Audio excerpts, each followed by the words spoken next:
Well, good afternoon, everybody. I'm so excited to finally be able to welcome everyone to Autism Awareness in the Ozarks. This is something that's been in the works since back last June when I first had the idea of this pop into my head. And before we go further than that, let me introduce myself for those of you who don't know who I am. My name is Gresham McMillan, and I live here in Mountain View, Arkansas. And Mountain View has been home to me since January of 1999. Now, I was first diagnosed with autism when I was about 3 years old, and back then autism was known as pervasive developmental disorder. And since then, that has been reclassified, and when I was in the 8th grade, I was reevaluated, and at that time was diagnosed with Asperger's syndrome. And since then, it's been reclassified again as autism spectrum disorder. Now, one question I want to ask before I go too far is, who all in this room has been diagnosed with autism? Yeah, I know you have, Hannah. Yep. Not a good amount of people. And if you're watching this online, you can let me know in the comment whether or not you are. We are live streaming. And, if I were a betting man, yeah, that works. Now, if I were a betting man, I would lay pretty high amount of odds if I were to walk down the road and ask 100 people if they ever heard the word autism at least once in their lives, they would all say yes. But what I'm less confident about is that all those people would have a clear understanding of what autism is and what it's like to live with it. And that kind of begs the question, what exactly is autism? And autism spectrum disorder, or simply autism, is a neurodevelopmental disorder characterized by persistent deficit in social communication and social interaction across multiple contexts and restricted repetitive patterns of behavior, interest, or activity. And my favorite way of explaining that in layman's terms is, if you're autistic, your brain is simply wired differently from someone who is not autistic. And I heard that explanation several years ago, and I really like that one because in essence, it's true.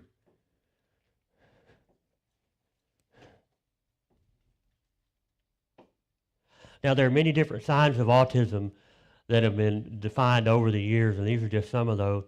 Abnormalities in eye contact, little or no babbling as an infant, not showing interest in indicated objects, delayed language skills, reduced interest in other children or caretakers, possibly with more interest in objects, difficulty playing reciprocal games, peekaboo, hyper or hyposensitivity to or unusual response to the smell, texture, sound, taste, or appearance of things, resistance to changes in routine, repetitive, limited, or otherwise unusual usage of toys, repetition of words or phrases, and repetitive motion or movements, including stimming.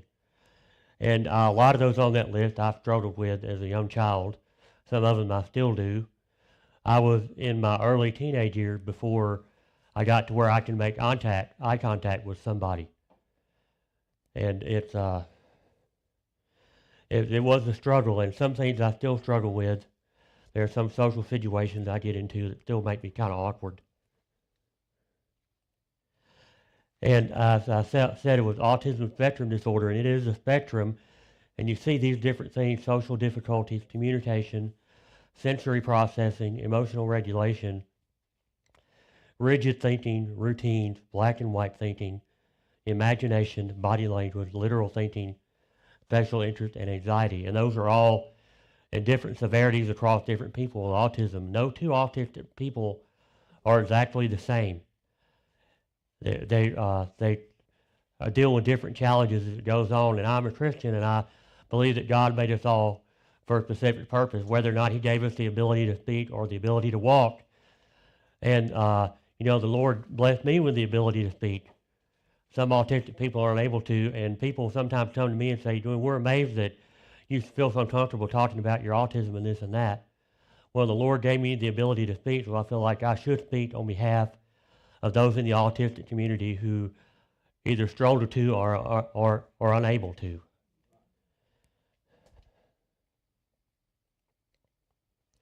Now, I always like to tell people correct and incorrect term to use when referring to autistic people, because growing up, I've had a lot of, been called about every name in the book. And some of the correct terms I like are and it just become popular in the last 15, 20 years, neurotypical and neurodiverse.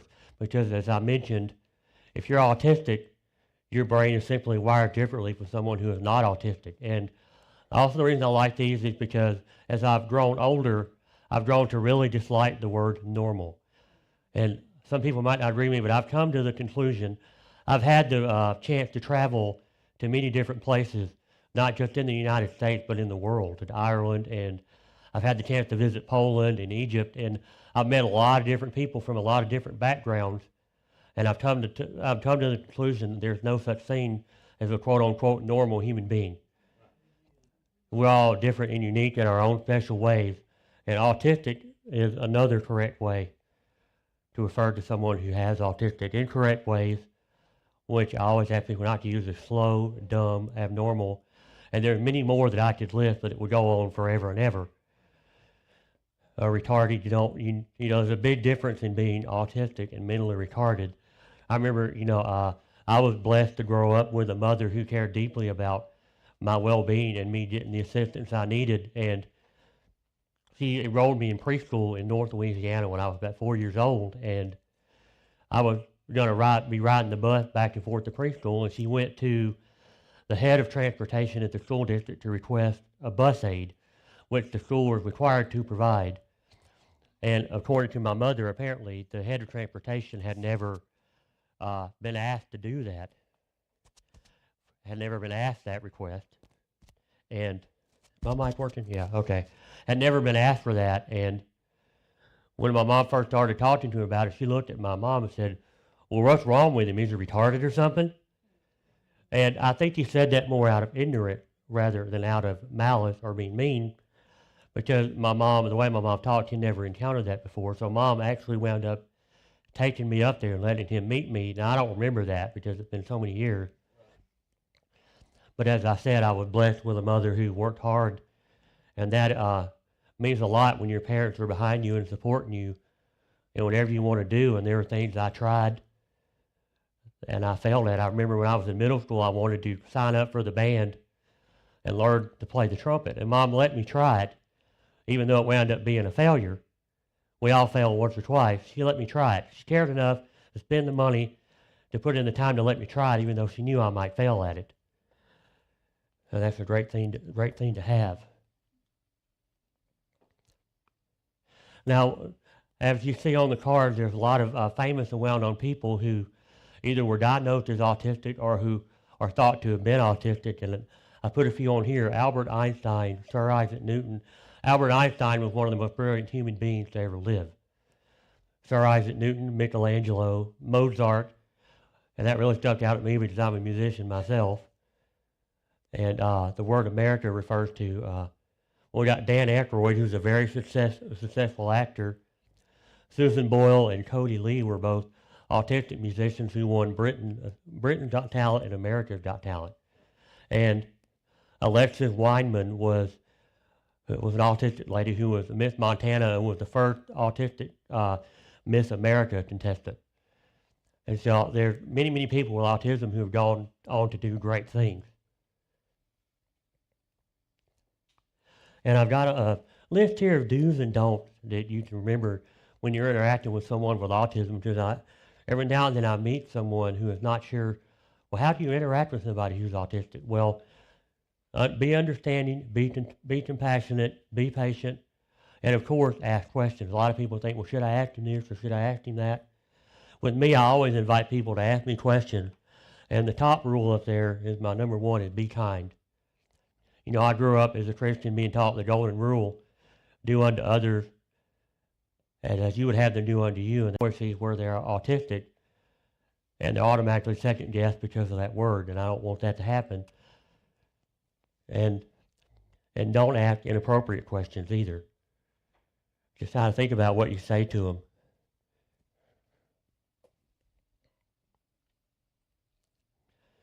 And I said be kind. There's a song I've heard over the years that's made popular by a man named Mark Wills, and the chorus says, don't laugh at me, don't call me names, don't get your pleasure from my pain.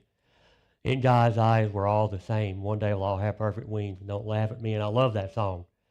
It's great. And the number one rule, Don't be ashamed. If you're autistic or you have an autistic child, it's nothing to be ashamed of. You know, I read all the time about parents that, and I see online articles of parents that their child or is diagnosed with autism, and the first thing they want to say is, well, there's nothing wrong with my child. And it's true, there's nothing wrong with your child. Just because they're saying they're autistic doesn't mean there's something wrong with them. As I said before, God makes everybody for a specific person, whether or not he chooses to give you the ability to speak or not, or whether or not he chooses to give you the ability to see. It doesn't matter. He has a purpose for you. So my number one rule, definitely do not be ashamed of being autistic. Another thing, last thing I want to talk about is World Autism Awareness Day and Autism Awareness Month, and that's coming up in just a few days. World Autism Awareness Day, I believe, was formally recognized by the United Nations, I believe, in 2014. As everybody around the world shows their support for the autism community. And the entire month of April is Autism Awareness Month. So I just want us all to recognize that. You know, living with autism can be a challenge, but it also be very rewarding. You know, growing up, my mom and I remember having a lot of challenges, having trouble with loud sounds and that kind of thing. But all in all, it's not bad. So we got a very special guest speaker here today. I'm so excited to have. I kind of came up a little short on my speech, but anyway, it doesn't matter. I'm so excited to have him here. He came at the recommendation of Dr. Cindy Fawn with the Autism Foundation, who is here today, and he currently serves as the executive director of the Governor's Council for Developmental Disabilities, and I'm so happy to have him here today. Give me a minute. Give me a minute to get ready for his speech here, and So you do the technical details, and then I can ad-lib so you get them all in there. well, there we go. You got me? Yep. All right. So please make welcome Jonathan Taylor. Can you hear me? There we go. And if we can go back to the first slide on that one, that's the last slide. Oh, you got it. You're going to be my slide wingman on this one? Yeah, if you don't mind. All right, so as he said, I'm Jonathan Taylor. I'm Executive Director of the Arkansas Governor's Council on Developmental Disabilities, which I think holds the record for the longest title in state government. So for short, I'm the ED of the ARGCDD. So there you go. So a little bit about the council. If you're unfamiliar with state councils on developmental disabilities, there are 56 of us. There's one for every state and there's one for every U.S. territory. And we are part of what's called a DD network. So in every state and territory, there's a state council on intellectual and developmental disabilities, which is the GCDD. There's also what's called a UCED, a University Center for Excellence on Developmental Disabilities. In Arkansas, that's University of Arkansas Partners. I was speaking to some of you early in the room. One of the programs Partners does is the Arkansas Autism Waiver. So you're already familiar with Partners. And then the third part of our scrappy little group is Disability Rights Arkansas. And they are our state's designated protection and advocacy entity. So their role is to make sure that people with intellectual and developmental disabilities that are getting services are free from neglect and abuse. So the three of us work together towards the common goals of the inclusion, integration, and independence of people with intellectual and developmental disabilities, which includes autism. As I go through, you're going to find that there are lots of acronyms in this field and in government work. So just going forward, for the sake of brevity, when I refer to a developmental disability or an intellectual disability, I'm just going to say IDD. Are we okay with that? Okay. Also, another little thing as we go forward, there will be times when I'll ask questions, and when I ask questions, they're not rhetorical questions. I'm actually looking for an answer. So if we ever get to a point where I just go like this, and I stare at you all awkwardly, I really do want some participation. You guys okay with that? All right, we're good. Any burning questions before we start? Okay. Now, I said that we work towards the inclusion, integration, and independence of people with IDD in the state, and those are three really fancy words to say this.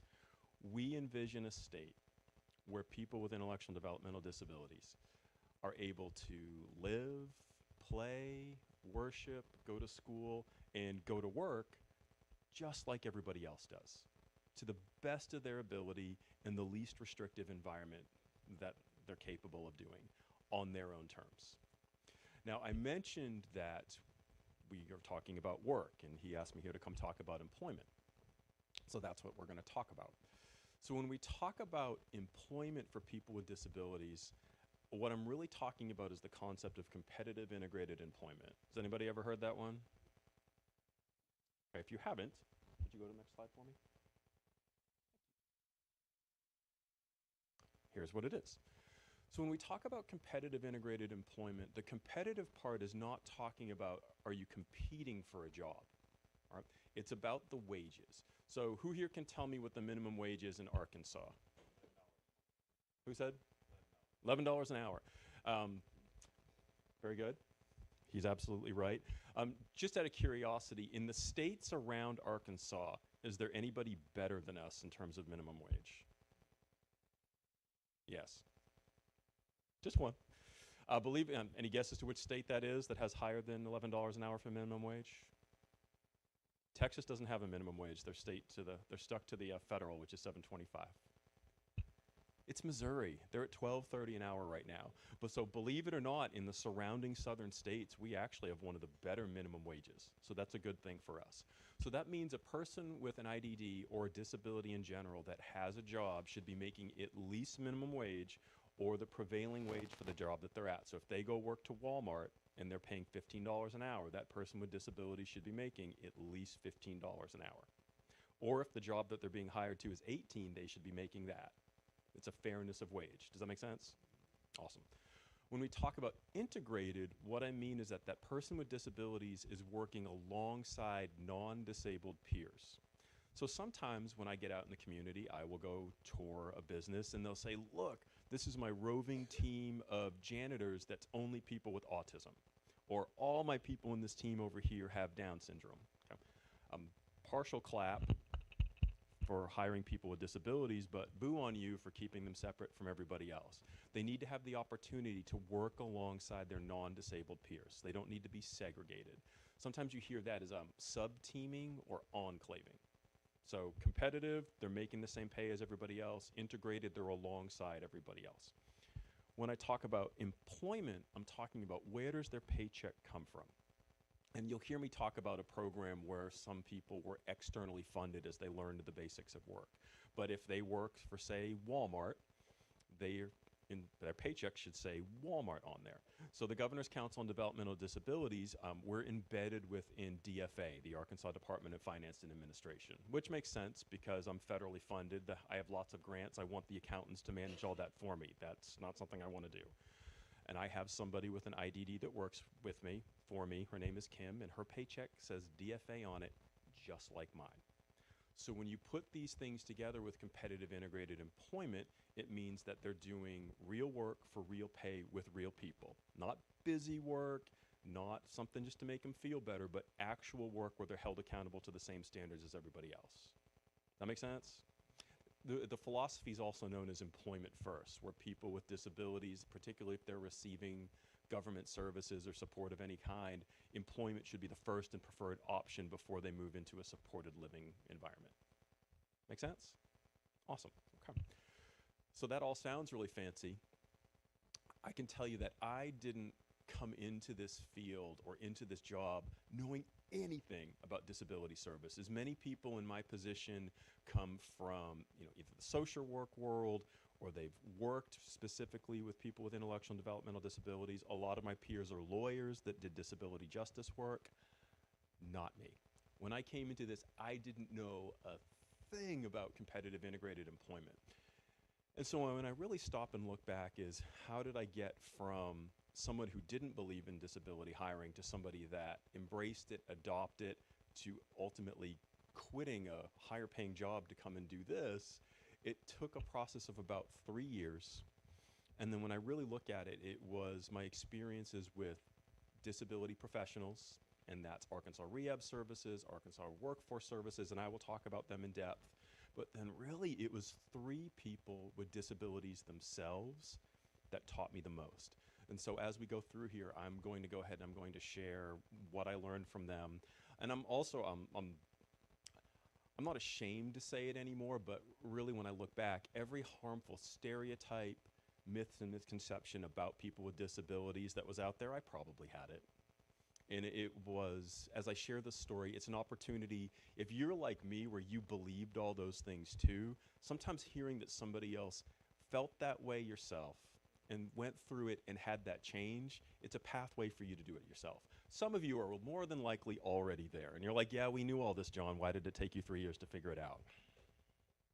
I'm a slow learner. So what are you going to say? Also, before I start, sometimes people ask, the names that you're using, that they know that they're talking about you. Yes, they do. So that always comes up. So with that being said, I'm going to go ahead and get started. So before my time here, I was a retail store manager for the better part of 30 years. Any retailers in here? Any retail survivors in here? Yeah, a couple of you. All right, that's good. So I was a store manager for the TJX Corporation. Anybody familiar with the TJX Corporation? Let me put it in, yes, I know you two are. TJX is the parent corporation for TJ Maxx, Marshalls, and Home Goods. So anybody familiar with those? Yeah, okay. So during my time with TJ Maxx and Marshalls, I was a store manager for Conway TJ Maxx. Anybody ever go to the Conway TJ Maxx? That's the superstore. That's also store 666, Store of the Beast. Let's see, TJ Maxx 721, North Little Rock, and then I ended my career with Marshalls 1164. That's the one on Chenal Parkway in Little Rock. And I worked for them for 13 years. When I was in Conway, I was manager there, and Arkansas Workforce Services approached me. And they do a lot, at the time, they've been reorganized since then, but they do a lot of youth employment programs. And one of the programs they had was called Promise. Has anybody ever heard of Promise? You don't have to put your hand up, Cindy. I know you know all this. Full disclosure, Cindy was on the Governor's Council when they brought me on board. So Cindy has heard this story before. And so Promise is an acronym, and it stands for Promoting Readiness of Minors on SSI. Now, SSI is Supplemental Security Income. All right.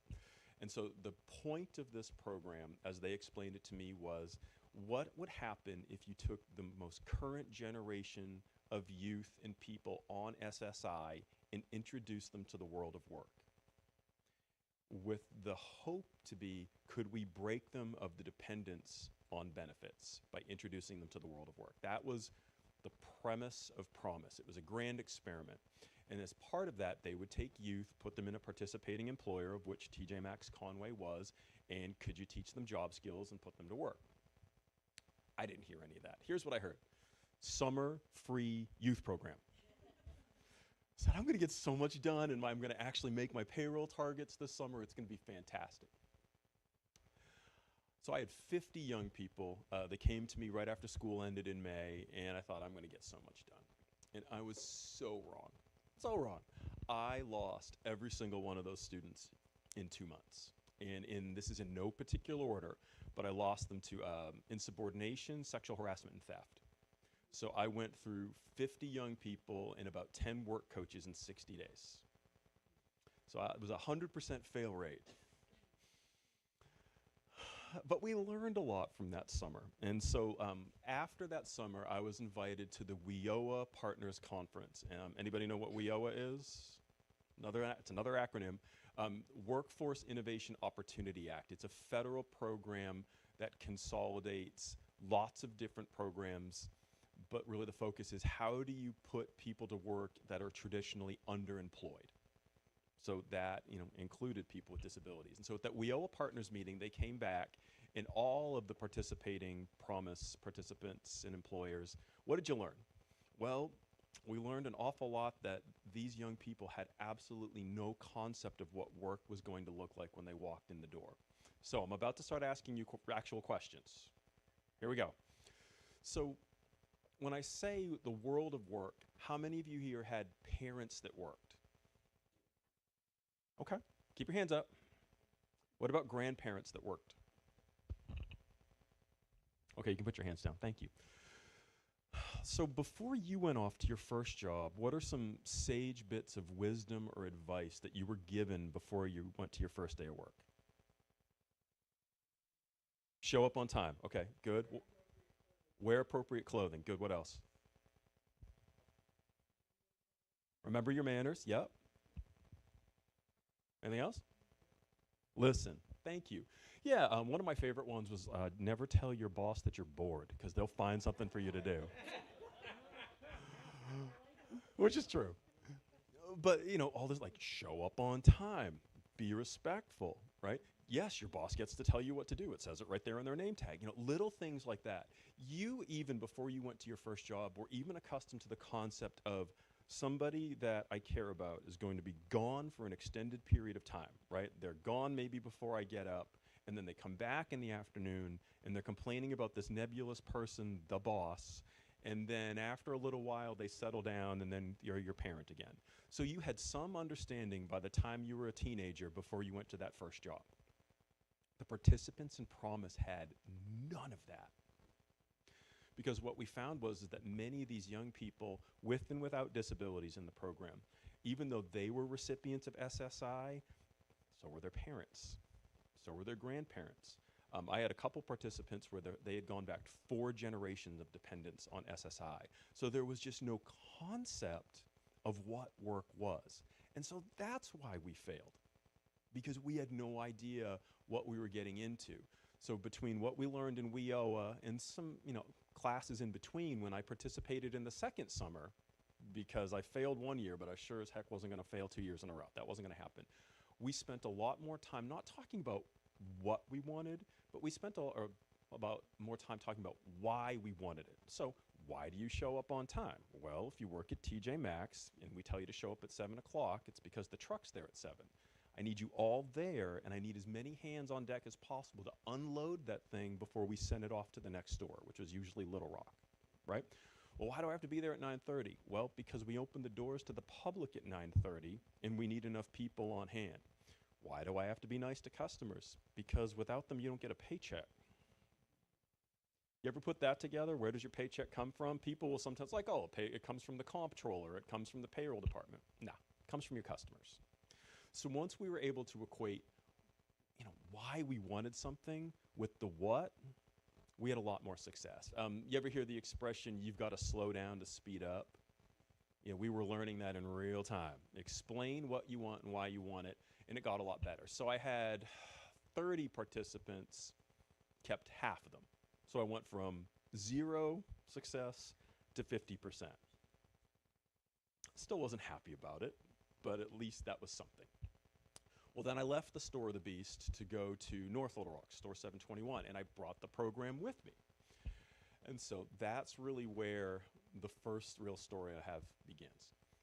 So those of you that have been to a TJ Maxx, the double black doors in the back of the store, that's where all the stuff is. That's where all the action happens. And your store lives and dies based on your back room. Anybody else ever do backroom work in retail? Yeah, if you get behind, your life is miserable. So you are going to spend time in that back room. And so at TJ Maxx and also in Marshalls and a lot of retails, the philosophy of management is MBWA. Have you ever heard of MBWA? Management by wandering around, right? Or walking around if you want to make it sound more official. But we even had a name for it at TJ Maxx and Marshalls. We called it a store tour. We had a checklist. What's going on? What are you doing? How does the store look? What's your plan? So I was in the middle of one of those when the double black doors kicked open, and Raven, who ran my back room, ran up to me and said, "John, yeah, that new kid threatened to fight me." Really? What did he say? She said, "He went like this. I'll fight you right now." Okay, you've got my undivided attention. Let's go. So we went back to the back room, and the offending associate in question, his name was Ahmad, was in the middle of a really animated discussion with his work coach, Mr. Jackson. And Raven's like, "There he is." I'm like, "Yeah, I can see him." And he saw me, and he turned at me, and he smiled, and he said, "Why, Johnny Tyler, you madcap. Where are you going with that shotgun?" My accent's really bad, but that's what he was going for. And so at this point, Raven's head exploded. She's like, "See, he's threatening to shoot the place up. He's got to go." Now, yeah, you don't talk about firearms at work or, threatening to fight your boss, but those of you here who's ever dealt with, hostile employees, there's certain behaviors they're going to get. They're going to be yelling at you and they're going to be in your face, right? He's smiling and nodding with a southern accent that I know he doesn't have. And so then it hit me. And it might hit some of you too. Can you hit the next slide for me? I went up to him and I said, "I'm your Huckleberry." Yeah, you got it. And he goes, yeah, I'm your Huckleberry. And then he turned around and went back to work. Now, for those of you that I'm about to explain, it's all good. So for those of you that get it, he's quoting from the movie Tombstone. And I promise you, I did not grow out the facial hair just for this presentation, right? So Doc Holliday, and in this particular one, it's Val Kilmer from the 1993 movie Tombstone. Like, that would be something that he would say. And the whole, why Johnny Tyler, where you going with your mad shotgun, it was when Billy Bob Thornton was about to go throw down with the Earp brothers, and that's what he was quoting. And so Ahmad had just seen Tombstone, and that's what he did. If he saw a movie he liked, he quoted it. But he had no context of what was an appropriate thing to talk about at work. So we started talking about Tombstone, and everyone said, "Oh, okay, I get it." Well, when I say everybody said that, half the room said, "Okay, I get it." And then the other half of the room was like, wait. Are you talking about Tombstone, or are you talking about Wyatt Earp? And I'm like, no, Wyatt Earp was the terrible, depressing one with Kevin Costner, where he was Wyatt Earp. So that turned into a fight about what was better, Wyatt Earp or, Tombstone. Obviously, it's Tombstone. But if you're a big, Kevin Costner fan, just look at Wyatt Earp as a dress rehearsal for Yellowstone. And then everything works itself out. So after about 15 minutes of this nonsense, everybody turned around and went back to work. I talked to Raven and also Mr. Jackson about, all right, when Ahmad starts talking about movies, that's fine, but if you're off course or if he's saying things that don't seem right or speaking with unusual voices, maybe stop and question and redirect. And that was the end of it. Turned around, went back to work, started wandering around again. That was fairly typical of that summer. I had 10 participants in the program at this point. So I went from 50 to 30 to 10 in year 3. The other participant that really stands out a lot that summer, his name was Alik. Could you go to the next slide? And Alik liked to talk about Kit Kats. Right, that's all we would talk about. So I would walk up to him and be like, "Hey, Alik." He'd be like, "Hey, John, Kit Kats are the best candy bar ever." Well, no, it's the 3rd best candy bar ever, but whatever. What else? And then he would talk about what he was working on. Or I get, "John, yeah, there's only 7 Kit Kats left in the vending machine." "All right, man, I'll get right on that." And then he'd turn around and get back to work. And that's just how he rolled. The rest of the students also had some disabilities as well. Some did, some didn't. But that's how it was. But they worked in an integrated setting. In that back room, they were there with each other a lot, but they could work well with the rest of the team. And that's just how it rolled. So when the summer ended, if you guys remember, so how many people did I hire in summer number 1? How many did I hire? 0. How many did I hire in the second summer? 15, so 50%. So this time I hired 8 out of 10. 80% success rate. So I went from 0 to 80 in 3 years, right? Yay me. No, like most people, why couldn't I get to 100%, right? Why am I not perfect? But I'll tell you why. I wasn't going to hire people that weren't ready to work because that's not fair to everybody else that's around them. You want to take a wild guess at who I didn't hire? You can say it, it's okay.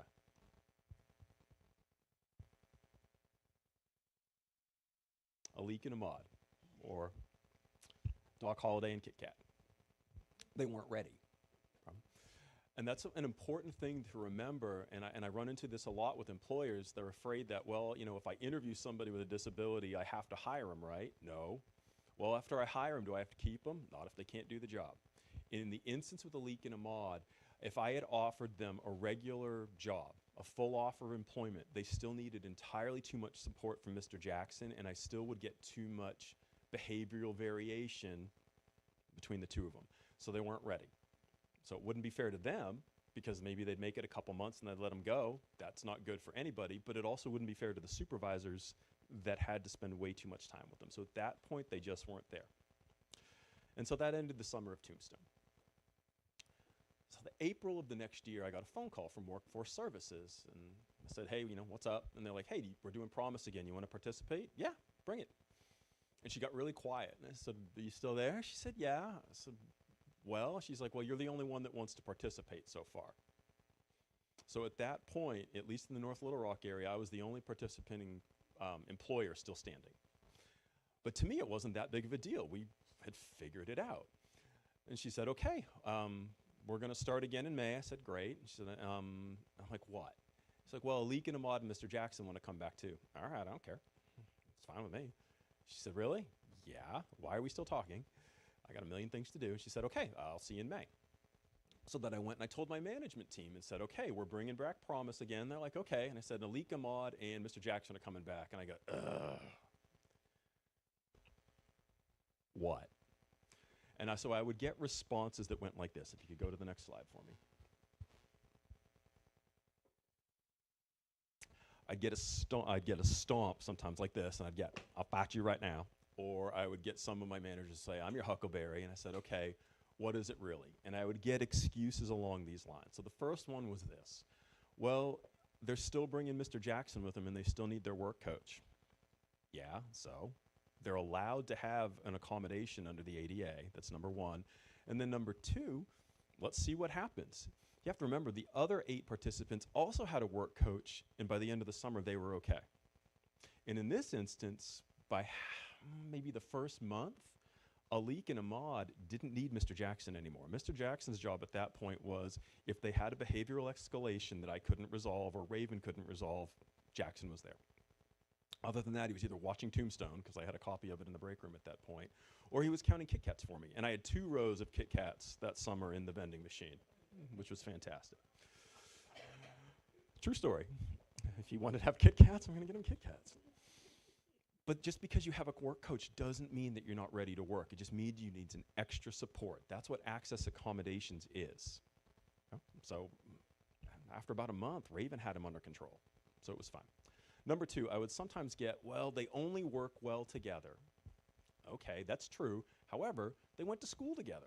They knew each other. They were friends outside of work. Now, I know nobody in this room has ever done anything like I'm about to describe, but how many of you, know somebody, not yourselves personally, but back in the day, maybe when you were working and you had a job and you looked at the schedule and you saw your work bestie wasn't there and you picked up the phone and was like, I'm so sorry, I can't make it in today. Right? Never called in sick because your work bestie wasn't there? No, not this group, but you know somebody. You all know somebody that's done that. In this day and age, by the way, nobody even does the sick voice anymore. They get on the Shift app or they text their boss like a vomit green emoji, and then that's it. There's no actually calling out anymore. And so once they're like, yeah, that's true. We've probably, looked at the schedule and called out because our work spouse or our work bestie wasn't there. They were fine. And that's really what it came down to, is they were part of our team. Now, sometimes with people with disabilities in without, to really make them part of the team, you had to get organizational buy-in. So my people had to get over their biases, but we also had to have more training, but also some smart scheduling. So also by this time when we brought Alik and Ahmad in, I had brought in another person, and her name was Lisa. And she worked for me in the fitting room. So hands, people that have ever been in a TJ Maxx ever, or Marshall's ever, a lot of you, okay. So she worked in the dressing room for me 20 hours a week, and I had her Monday, Wednesday, Friday, and Saturday morning. Now, she was fine Monday through Friday, but Saturday was a little different. So those of you that have shopped in a TJ Maxx, the TJ Maxx customer on the weekend is a much different customer than the customer Monday through Friday. It is full contact shopping. So with Lisa's ID, the more aggressive customer was not something that she could handle. Right? So from a smart scheduling standpoint, to accommodate what was best for her, and by the way, the schedule is an accommodation in and of itself, I moved her to Monday through Thursday. She didn't lose any hours, but she dealt with easier customers. We were done. One team, disability or not. Another one I would get, and this is the euphemism for it, but John, they're just kind of different. I would sometimes get, John, they're a pain. John, they're kind of weird. Well, okay, that's true. He did have some behaviors. But I put it in perspective. So my operations manager, his name was Jim. Jim loved gardening, okay, still does. And whatever, he had a day off, he would come back and tell me whatever he planted. And so I said, look, man, yes, we're going to talk about Kit Kats in movies. Okay, I understand that. So if I have to hear anything else about like soil types for your garden, I would rather cut my own throat with a rusty garden spade, man. I don't care. Just like, you don't care about his movies. And he's like, yeah, well, John, since we're being honest, if I have to hear one more thing about the theoretical underpinnings of warp drive or the force, we're going to have a problem. I said, we're really not. See where it says store manager right here? Congratulations. We're going to talk about transporter theory during the next staff meeting. And my own staff this year has hated me with Dune Part 1 and Part 2. I've hijacked many a staff meeting talking about that kind of stuff. But my point is, you all have things that you love to death that your coworkers and possibly family members could care less about. Right? So why were we singling them out? Because they had disabilities. Right? And so once we went through all of those things, they're like, you know what, you're right. And so we welcome them back into the store. And we welcome them back for the same reason we would welcome back any seasonal employee. Anybody here ever work with seasonal employees in your business? Or maybe it's like college students that just come back in the summer for like summer vacation or for the holidays. You did, okay. And do you welcome them back? The good ones. Well, hang on. Now, that's an important distinction he's making. What makes them good? And they already knew the job when they walked in the door, right? Maybe you had some new products or policies or procedures, but as seasonal employees coming back, there's very little transition time. So when my management team started looking at it that way, all of a sudden, well, yeah, it's not that big of a deal. In fact, the only real adjustment we had to make in that second summer was Deadpool had come out around that time. All right, so for those of you that haven't seen Deadpool, the first one, it is in fact a cinematic masterpiece. Do you talk about Deadpool at work? No, you don't talk about R-rated movies with some extremely juvenile humor at work unless you want to spend time with human resources, right? So we had to have some advanced conversations with the mod about we're not talking about Deadpool because he came into work his first day with a Deadpool t-shirt. I'm like, we're going to stop that right now. I also, by the way, had to go back and talk to his teammates and say, how many of you guys remember Ahmad? They're like, oh yeah, he loves to talk about movies. I said, if any of you set him off by talking about Deadpool, not only will he be held accountable, I will hold you accountable too. Right? By the way, if you haven't seen Deadpool, don't. We'll talk to you later. So once we got through all that stuff, we welcomed them back, and it ended up being one of the best things for us. Around the same time as we were entering year 4, I met another state agency that was similar to Arkansas Workforce Services called Arkansas Rehabilitation Services. Now, Arkansas Rehabilitation Services was more focused on adults with disabilities. They were also a little bit more focused on disabilities that people acquired that prevented them from coming into work.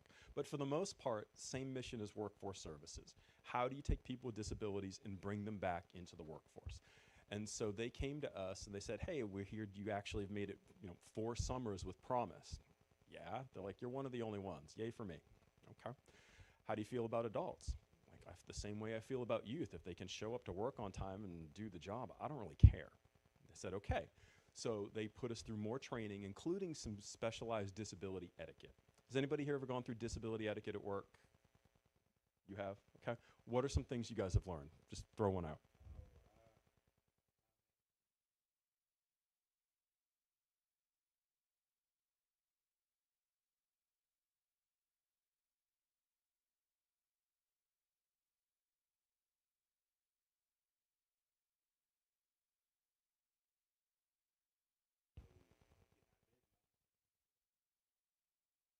Very good. So for those of you on the live stream that couldn't hear it, he said, hey, time management as a form of disability etiquette to accommodate people with mobility devices, TBI, whatever it was, to get to work and do their job. Thank you for that. What did you have?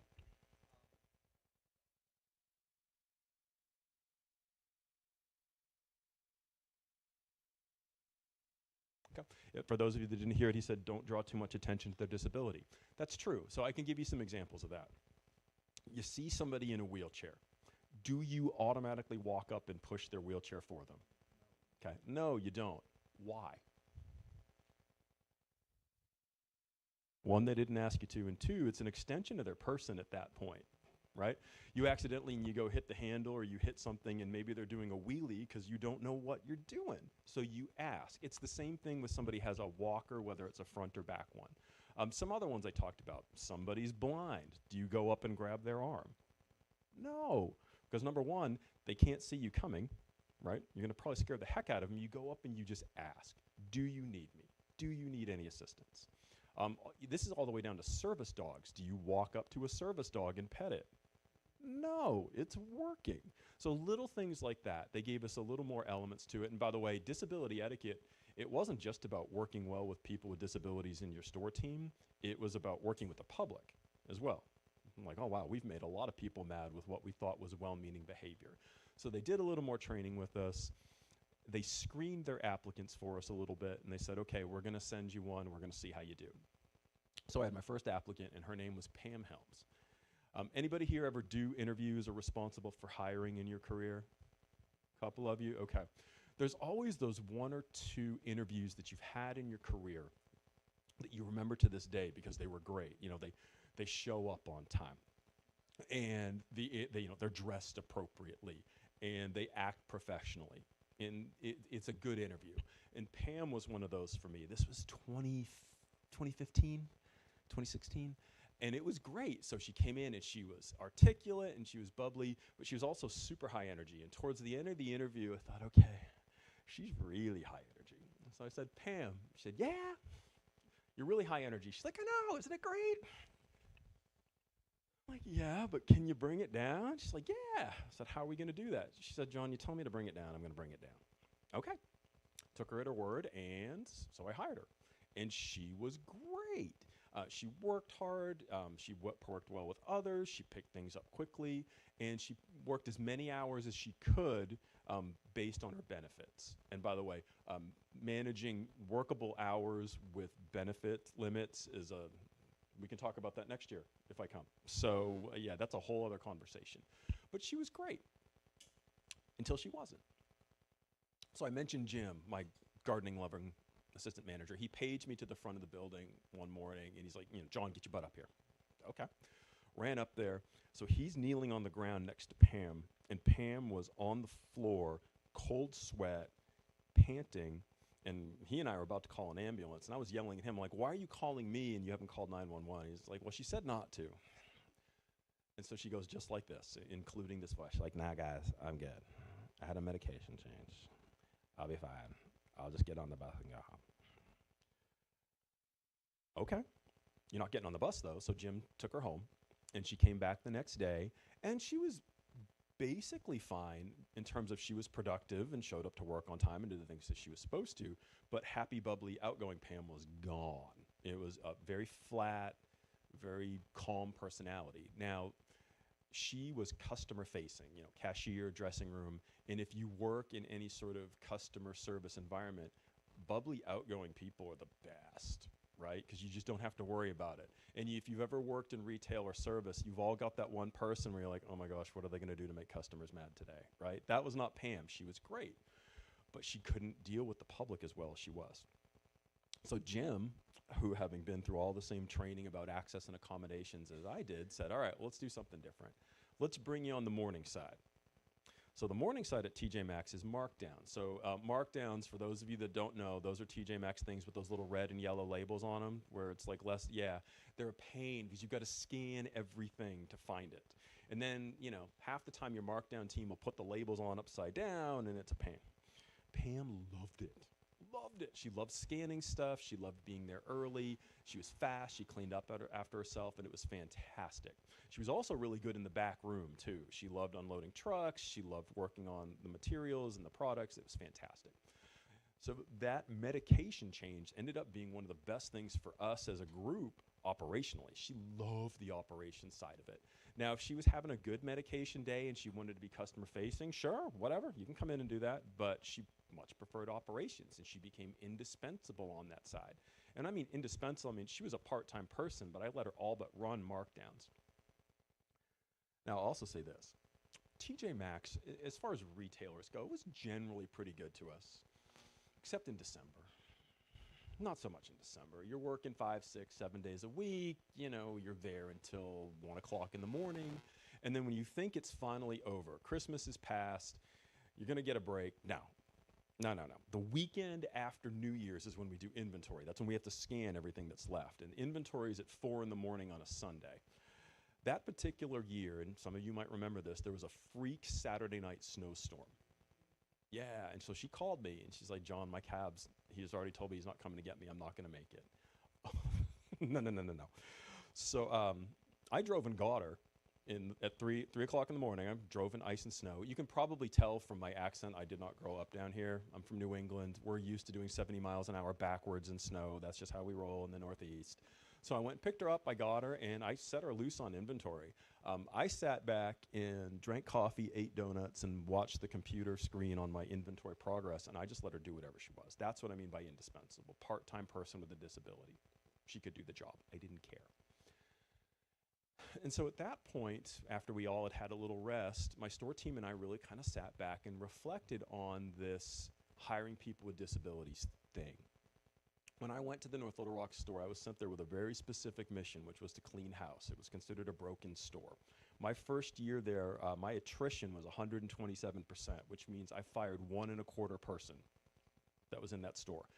For those of you that are unfamiliar with attrition, that means I had 50 people. I basically fired 70 people that year and hired as many too to end up in the same place, right? But the people I didn't have to fire were the people with disabilities. They stayed. And so we really started thinking about, all right, well, we've gotten pretty good with some of these youth and promise, and we've got this good relationship with Arkansas Rehab Services. Let's see if we can make this a strategy. And so we sat back and really reflected on what we had learned, and we had really distilled it down to 3 principles, if you wouldn't mind going to the next slide, which we refer to as Pam's principles. Principle number 1, can the person do the job? So when we did the interview, we had the job description right there in front of us, and we just went through, and after we talked, got to know you a little bit, can you do this? Can you do this? Can you do this? And if they said yes, we took them at their word. There was no second guessing. They were like, are you sure you can? Nope. We took them at their word. So that was number 1. Number 2, we got really into understanding common sense, reasonable accommodation. So you had talked about time management. So with Pam, one challenge we started to have was when she went to the morning side, that started at 7. Well, Pam took the bus. Anybody ever have to use mass transit in your life? Okay. Bus drivers have an insane amount of power. And here's what I mean by that. In North Little Rock, anybody ever go to the North Little Rock, TJ Maxx, or know McCain Boulevard at all? Okay. If you don't, I'm always embarrassed to say this, but I'll say it out loud. The North Little Rock bus stop for TJ Maxx is by Hooters, okay? The thing about Hooters is it's a level walk. If it was raining or they decided to go to a Saturday schedule, they drop Pam off down on the Burlington Coat Factory side. 1/4 mile across the parking lot at a 40-degree uphill angle. Pam was racking up tardies. Now here's the thing, just because she had a disability, I was going to hold her accountable. So I said, all right, 2 more and you're done. What are we going to do about it? So Jim said, well, let me figure this out. So instead of having her come in at 7 o'clock with everybody else, he bumped her up to 8. And he said, why not? We've got enough people to start at 7. We can flex her up to 8, and then she can clean up whatever's done from 12 to 1 after everybody else left at noon. Problem solved. If she wanted to clock in early, she was fine. If the bus got her there when she was supposed to, she could clock in with everybody else. Ended up being fine. It was a reasonable accommodation. The problem with accommodations is many employers, when they start thinking about it, they're like, oh my gosh, this is going to cost me so much money. 2/3 of all reasonable accommodations cost nothing. Once you get above that other 1/3, it's around $500 or more. There are many places in Arkansas, including what's called ICANN, which will pay for assistive technology for you anyway for free. So it's probably not going to cost you that much. But sometimes it's little things. You've got a new employee and they're in a wheelchair and the desk is too low. Okay. Go to Lowe's or Home Depot, get some 2x4s and a drill and stack the desk up until it fits them. You're done now. At least until you can buy a new desk if it's in your budget. Or flex the schedule. Or, you know what, maybe you've got somebody that communicates by sign language and you don't have anybody on staff that can communicate by sign language. Can you do written instructions? but we just don't think about it. We get into our head that, oh my gosh, I'm going to have to do something that's really, really intense. Or, and I've seen this happen entirely too many times, human resource professionals often get so wedded to their job descriptions that they don't want to make accommodations. Okay? So I'm going to give you a couple examples. My job description, as the store manager said, must be able to lift 30 pounds. I could, but I could also point to that college student that I hired specifically to pick up heavy things and make them do it, right? Pam's description had that in there as well. Did she really need to pick up 30 pounds all day long? No. So why are we focused on that? Too many times I've seen people that are uncomfortable with people with disabilities focus on one minutia, non-core job duty in the description and exclude. And the mentality's like this. So we all know that it was written that Moses ascended the mountain and he came back down with the 10 Commandments. What was not written, but only exists in the secret Bible of human resources, is that he reascended the mountain and got your job descriptions, and he came back down and he said, "Thou shalt not change them ever." And it becomes a literal act of God to change a job description, and it doesn't have to be that way. So when we really started looking at job descriptions, we focused on the core. Almost every job description I've ever seen has a little caveat that says "and other job duties" is assigned, and I've seen that used to disqualify people with disabilities. We just ignored that altogether, and we were fine. Third one we started asking was, will the applicant fit into our culture? And what I really mean by that is, if they have the will, can we teach the skill? Now, more often than not, people with disabilities, when they enter the job force, are entered into what we call the F categories. Have you ever heard this before? Okay. Factory, filth, flowers, fast food. Or factory work, janitorial work, working in a flower shop or something like that, or working in fast food or something like that. In retail is in there as well. Do those really need a college degree, and do you really need that much knowledge of Microsoft Office? My job description says must be thoroughly proficient with Microsoft Office. I'm good at Outlook, and I can put together a PowerPoint, but if you get to me an Excel spreadsheet, we're done now, right? SharePoint, I'm done now. So when you start looking at all those job descriptions, if you're talking about somebody coming in at minimum wage, if they're going to get along with everybody on the team and you can teach the skill and they've got a good attitude, we're good. How many people here have ever hired anybody that fit all of the skills that you had on paper, but they were a nightmare to work with? We've all seen it. So what we found, particularly with people with disabilities, and the fact that we were doing minimum wage work, which is just a reality in retail, if they want to be here and you can teach them with some accommodations, go ahead and do it. Once we mastered those first three, we started hiring people with disabilities like crazy, but we also uncovered a fourth one, which everybody knows, but nobody wants to say out loud, but I will. All hires are a risk. Okay? Every hiring manager has a version of the story that goes like this. I had an open job, and I posted it, and I got the application back, and there was a cover letter, and it didn't say, "Dear hiring manager," it actually had your name on it. They figured out who they needed to talk to. And then when you called them, they pick up the phone, or their voicemail wasn't a song or some ridiculous thing. It was actually them. Their email was professional, and I've seen plenty of unprofessional emails that I'm responding back to. They show up on time, they're dressed appropriately, and during the course of the interview, you're already thinking, okay, if I can get them through the next 6 months, I can promote them to this role, and this person's going to be the answer to all my problems. And then day one shows up. If they show up, are they drunk, are they high? It's like their evil twin showed up, and you're thinking, how fast can I fire this person, because this is not who I thought I was hiring. What I have found is that people with disabilities, you pretty much get what you see. And let me just put that in perspective. I've been in management for 30 years, and I've probably entered about 1,000 terminations over time. Now, sometimes terminations are I resign or I transfer or whatever it is. But out of those 1,000, maybe 100 are truly for cause. You know, maybe it was theft or fighting or insubordination or sexual harassment or any of the things I talked about.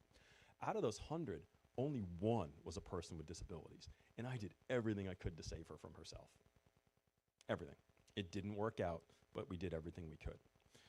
People with disabilities are very rarely shown the door to employment because people are scared. Because they have all those myths and misconceptions. And depending on your myth and misconception, that person with disabilities is almost a Frankenstein's monster that you're too scared to touch. So if you're my age and you think about, oh, somebody with autism, you'll get Rain Man references. That just kind of shows you how old I am.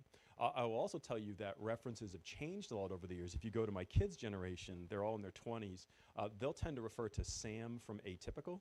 Anybody ever see that on Netflix? You should watch it. It's interesting. The perceptions are changing. But, you know, too often I've never met somebody with disabilities, but I've heard a terrifying story about somebody that my, friend's cousin knows, and that becomes the template that all people with disabilities are measured against, fair or otherwise. If you can break through that, your life gets a lot easier. People with disabilities stay in a role. So now you're probably asking yourself, well, if all this is true, why aren't more people with disabilities in the workforce? Well, there's a reason, because they face barriers. Can you go to the next slide for me? So when you talk about barriers for people with disabilities, there's three categories, broad categories. The first one is ADA compliant workspace. That's the Americans with Disability Act, is the inside navigable.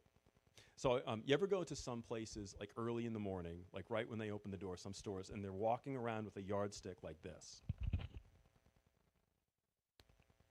You ever see that? You know what they're doing? Yeah, they're looking for that minimum 32-inch aisle clearance to make sure they could. So if you ever go shopping at Dillard's, most of the time you could get around the store. You go there in December, there's no way you're going to get across the carpet. It's entirely too full of stuff. That's what I mean by ADA compliance. Or maybe the inside's great, but the parking lot's terrible. So that's the first one. Second one is mental, and those are things like unconscious bias, outdated perceptions, or just flat out discrimination against people with disability. Third category is systemic. Those are things like inaccessible job applications or overly generic job descriptions, which I've touched on, or just outdated policies and procedures. When you take those three barriers and you put them together, they make a barrier, and it's made out of glass. So when you hear about glass barriers in the workplace, what do you think about? Somebody say it. Thank you. That's the glass ceiling. Now, granted, that's generally a gender-based barrier, and it's awful because you're down here and you're looking up, and everybody on that glass ceiling is looking down at you saying, "Don't you wish you were up here with us?" Well, yes, I do. And of course, you want to break that glass ceiling, and you should. Here's the thing with people with disabilities. It's not a glass ceiling that they face. It's a door. It's a sliding glass door that they face, which is worse than the glass ceiling because you can get right up to that door, put your face on it, and you can look inside, and you on the outside see everybody on the inside with everything that they have. Now, yes, they have a job, right? And that job represents a paycheck and financial security, but it represents so much more, right? How much of your life do you think you'll spend at work? And this is a real question. How much of your life, and don't say too much, I hear that all the time. How much of your life, when you include sleeping and being a kid and hopefully retiring sometime, how much of your life do you think you're going to spend at work? There's an actual statistic for it. I'm about to turn into an auctioneer. Say that again? It's close. It's about a third of your life. That's according to the Wall Street Journal. You will spend a third of your life at work. So think about that. How many meaningful relationships have you made at work? Think about how many friends you've had at work. Anybody here meet a significant other at work? I did. I met my wife at work. How many of your best friends did you meet at work? How much of your time, or you spend more time with your work family sometimes than you do your actual family? Right? We all go through that. So people with disabilities are cut out of a significant part of life in the United States, right? Think about it. When you meet somebody new, you ask them a couple questions. What's your name? Maybe where are you from? And then what's the third question? What do you do for a living? Now, if you're, under 18 or so and you say, "Oh, I don't have a job," well, that's okay.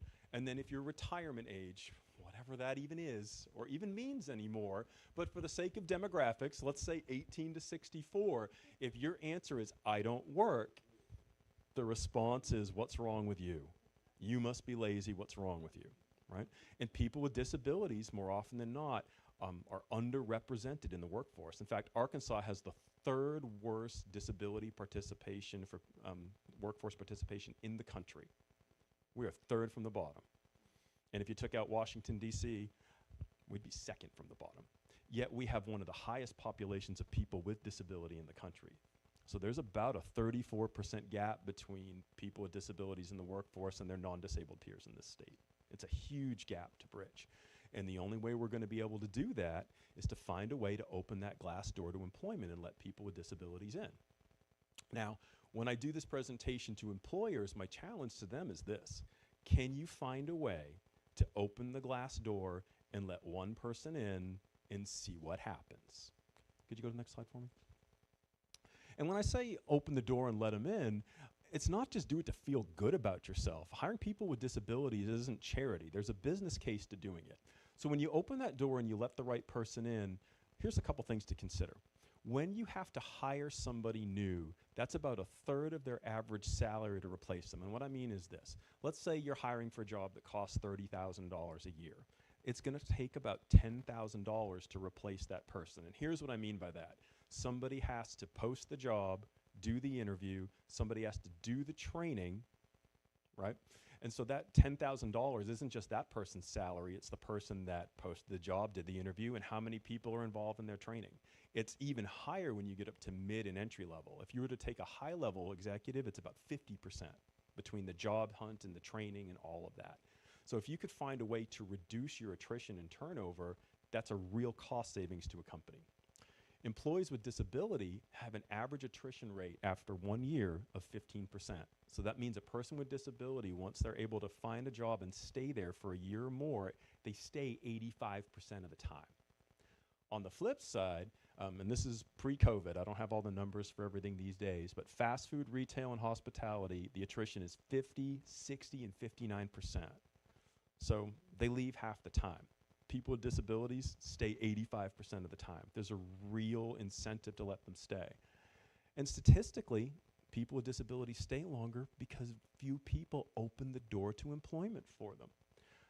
Their attendance is just as good and their productivity is just as good. You're not doing makeup or make-believe work for them. It's real work for real pay. So employers that can figure this out have a strategic staffing advantage over those that don't. And I could do an entire other presentation for an hour and dazzle you with tax credits for hiring people with disabilities. Again, another time. Hiring people with disabilities isn't charity. It's smart, strategic business sense. So that's kind of my challenge to you right now, is if you have influence over people that can make hiring decisions, encourage them to make partners. That's the other thing too, is if you've never hired people with disabilities and you don't have experience, make partners with Arkansas Rehab Services, Workforce Services. There are service providers out there that specialize in supported employment to help you do it right. When I was struggling, and I struggled a lot, Rehab Services at times was all but holding hands with me as I went through certain parts of the process. Make partners that do this professionally so that you can be successful. And then once you're able to go ahead and open that door for one, you can find a way to keep it open. And if you can find the way to keep it open, which is what I learned to do before I came and jumped over to this job, by the time I left, my glass door wasn't open, it was broken. So if you ever get to that point in your life and you're really able to do it, then you can come and do what I do for a living, which is throwing bricks at glass doors. Thanks for having me.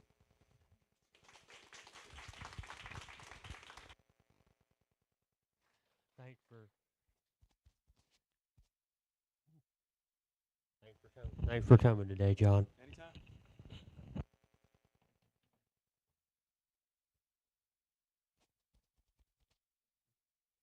Well, at this point, we're going to take about a 15-minute break, and we'll come back and do a question and answer session, because I've always been told that one of the best ways to learn is to ask questions. We'll be back in about 15 minutes.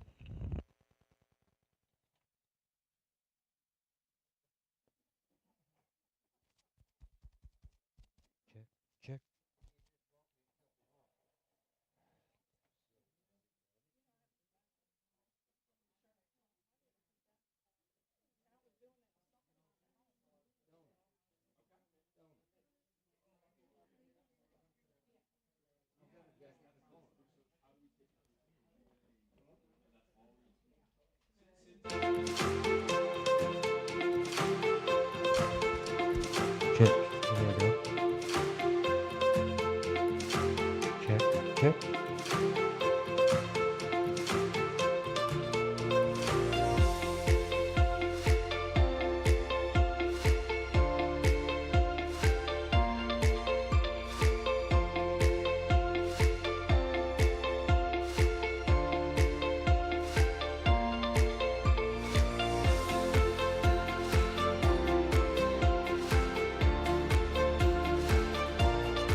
check. Well, folks, as I said before, we're going to have a little audience Q&A now. As I said, one of the best ways to learn is to ask questions. So, and I've got Jonathan Taylor back up here. So I guess the floor is yours. You're free to ask whatever questions you have on your mind. Like whatever questions? No Deadpool questions. What is it? Over there. Yeah, what's on your mind? Oh, here we go. Always better do Q&A after a break. You know how it is. You go to something and then you get in the car and you start driving and then you think, I wish I had asked that question. So we figured to give you a breather. So this can be Maybe the shortest Q&A ever, but if you have questions in general, I could certainly try to answer it for you.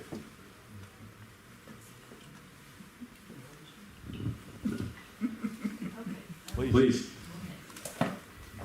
In the public school system, with counselors that are helping children determine careers, what all, can you speak on that, or is there anything that's going on with that?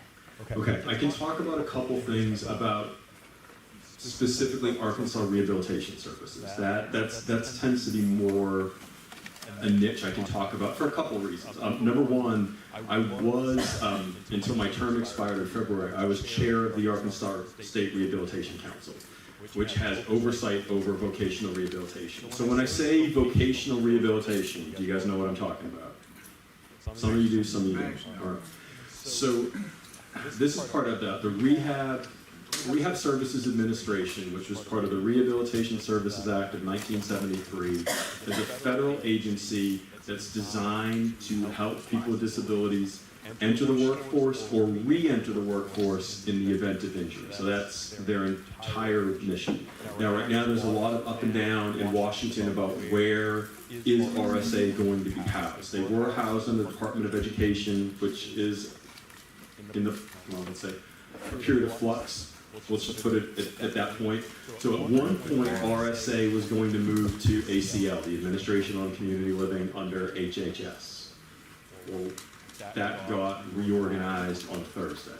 So in terms of, is the federal funding still there for rehab services in the state? I think so. So what I'm going to tell you is under the assumption that everything is going to at least continue along. Okay? What rehab services are supposed to do in schools is provide what's called pre-ETS, or pre-employment transition services. Again, I told you acronyms, so pre-ETS. Pre-ETS is usually something that's going to start around 15, 16, and it's going to help students with disabilities get ready to enter the workforce. Now, some schools have some great vocational programs. ARS paid for some in some parts of the state. Where you want to be a truck driver, we'll teach you how to be a truck driver. You want to learn how to be a certified nursing assistant, we'll teach you that. Other programs are more entrepreneurial. Batesville is actually hosting a career competition next Friday where it's students with disabilities and without that, you know, they do a business plan, they do a presentation, and so that program gets them ready for what does life look like if you go into business for yourself. So what they should be doing is if ARS is in a school or they're contracted in a school to teach students practical skills to get ready to enter the workforce. Back in the day, how old am I? 52, 53? I don't remember anymore. But you know, I would go to a career class where this is how you do a resume, things like that, just as part of the regular middle school curriculum. Now that's part of pre-employment transition services. Arkansas Rehab Services is required to spend 15% of their budget on just that, getting students ready to be in the workforce. They also, in theory, and a lot of what I'm going to talk about is in theory, they also, if your child has an IEP and they're getting ready to transition out, when they're 16, 17, getting ready to graduate, they, in theory, you can request an ARS transition counselor to be in that meeting with you. Right? Now, if I were to go to ARS and say, hey, you know you're supposed to do that, it would be a coin toss to say, like, am I really? If I go talk to their boss, yes, the ones that are in the field that are overworked and underpaid and they're really struggling, they may not know about it. But that's what they're supposed to do.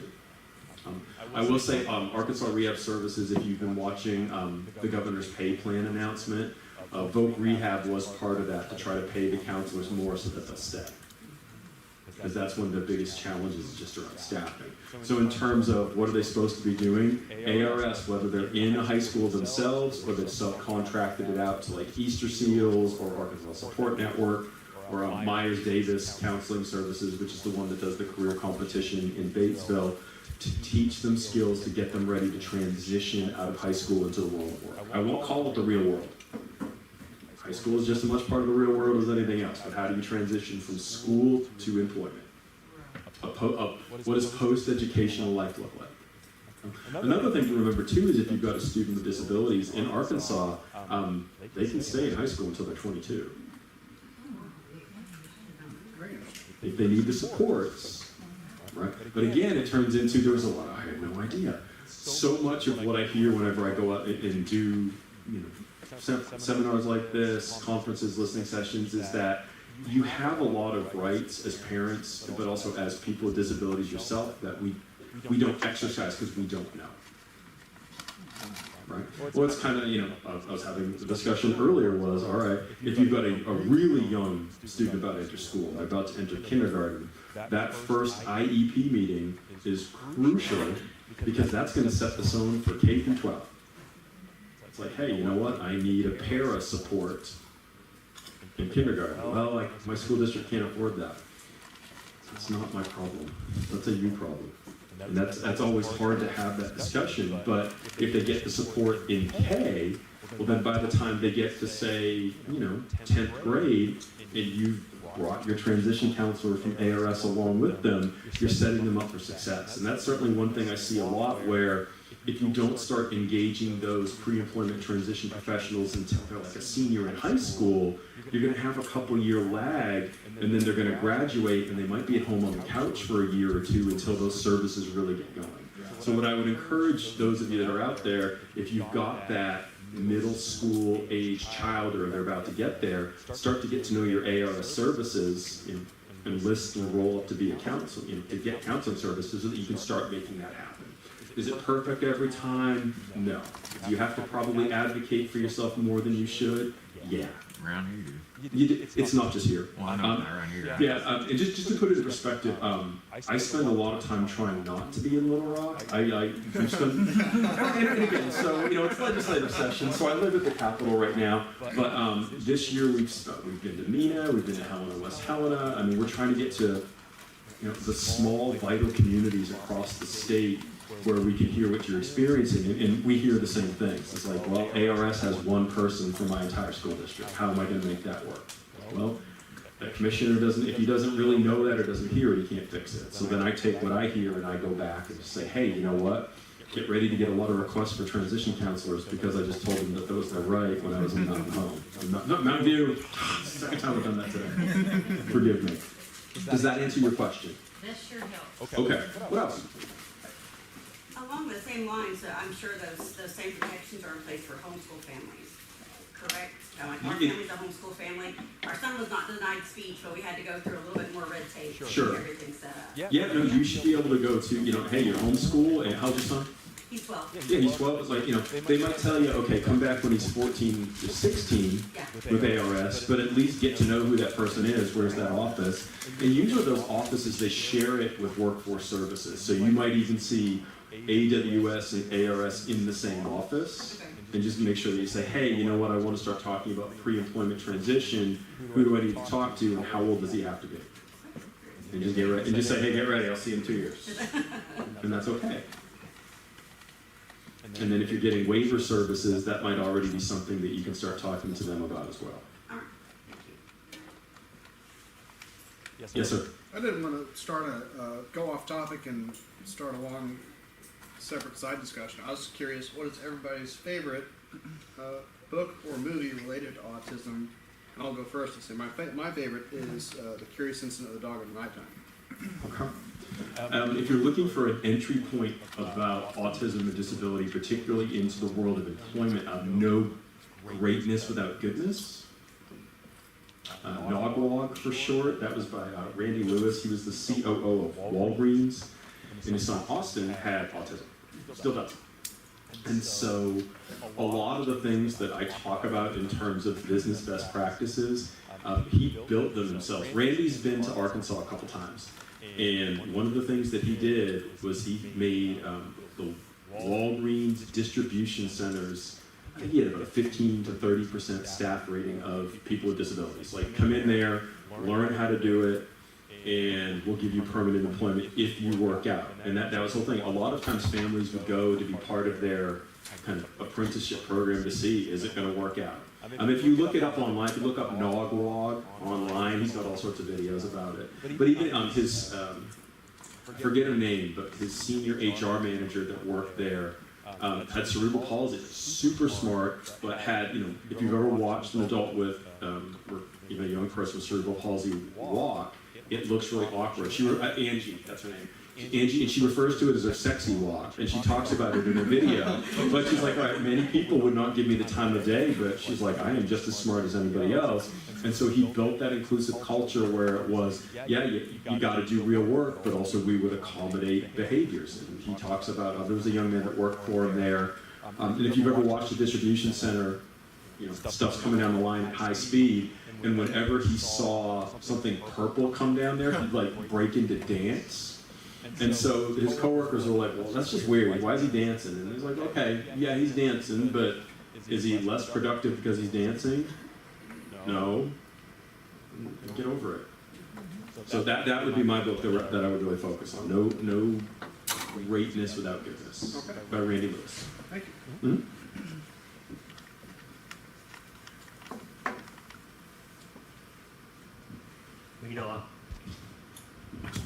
I always tell people if you want to have a good example of what it's like to live with autism, or a good introduction to somebody with autism, go and watch the movie Temple Grandin. We're going to tell here in a little bit. If you ever heard of Dr. Temple Grandin, she's actually a professor at the University of Colorado. She's made a lot of great advances in the livestock industry. And she is autistic like me. And she redesigned a lot of slaughterhouses to make it more humane for cattle. And she also does a lot of advocacy for people with autism. And I wish we could have her here, but that would be awesome if we have her do a show about her later. She's great. Go on YouTube, type in Temple Grandin, and you can see a lot of videos of her speaking about autism, and she's just great. She's come to Arkansas to speak in person before, so she gets around. So yeah, she's great. But the movie's really good. So yeah, I enjoyed that one. Last little tidbit, and I'll throw this out with you. So now that I work for the Governor's Council, I have a very tiny staff. It's myself and 4 people. When I was in retail, I had anywhere between 50 to 120 people working for me. So I had more opportunities to hire people with disabilities on a regular basis. And I kind of miss that, even though I have people with disabilities on my staff. But I will tell you this, kind of when I got to the end of my journey with hiring people with disabilities, the last 2 people with disabilities I hired were brothers with autism spectrum disorder, and I let their mom be their job coach. Now, if you told me 5 years before that I was going to hire 2 brothers with autism and their mom was going to be there, I would tell you you're out of your mind. And so when I talk about the title of my speech being Understanding Drives Inclusion, it's exposure and getting to know and understand people with disabilities. It will change who you are and how you choose to approach people. My kid, anybody here ever see How the Grinch Stole Christmas? Yeah, my kids who are all smart asses, like they refer to it as like my heart growing 3 sizes that day, right? That's just how they are. But I will tell you this, it didn't happen in a day. It didn't happen overnight. It happened over a course of years before then, where I really reached the point to say, okay, it became a mission for me, and that's part of why I left retail. The things about retail, like sales and customer service scores and credit cards, mattered to me less than hiring people and helping them reach the best potential that they could. That's the stuff that mattered, and that's why I left a higher paying job to come and do this and work in government and advocacy. And so, all I can tell you is, there are more people like me that are out there than you think. It's just, they've got to have the chance to be exposed to people with disabilities and learn those lessons. But what I always find is that when I come across people like me is that they kind of reach the point where I'm at now in the exact same way. I met another person who was different than me and realized that they're a human being just like everybody else. And they reach a point where they're able to say, well, you know what, they're not other, you're not them, eventually you're able to reach a place where you're like, come on over here and be with us. And that's the hardest part of the work, is that how do you take more people that are over there that have been othered and bring them over here with us? Or sometimes the reality of it's not about bringing them over here with us, it's going over there to be with them. And eventually you meet in the middle. All right. Anything else? All right. Thanks for having me. Thank you for coming, John. Thank you for coming. And we have a little something for you we'll take back with you. And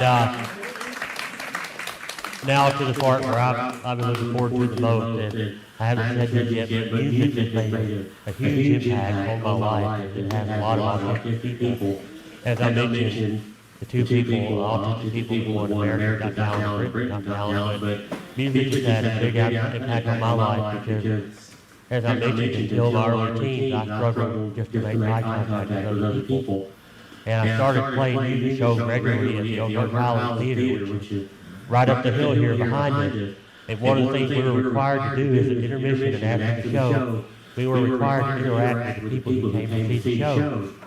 So that helped me to learn those social skills that neurotypical people kind of take for granted because they're born with them. I was not. I had to learn those. It took a long time. And I have two incredible musicians that are here today who agreed to only time to come and play.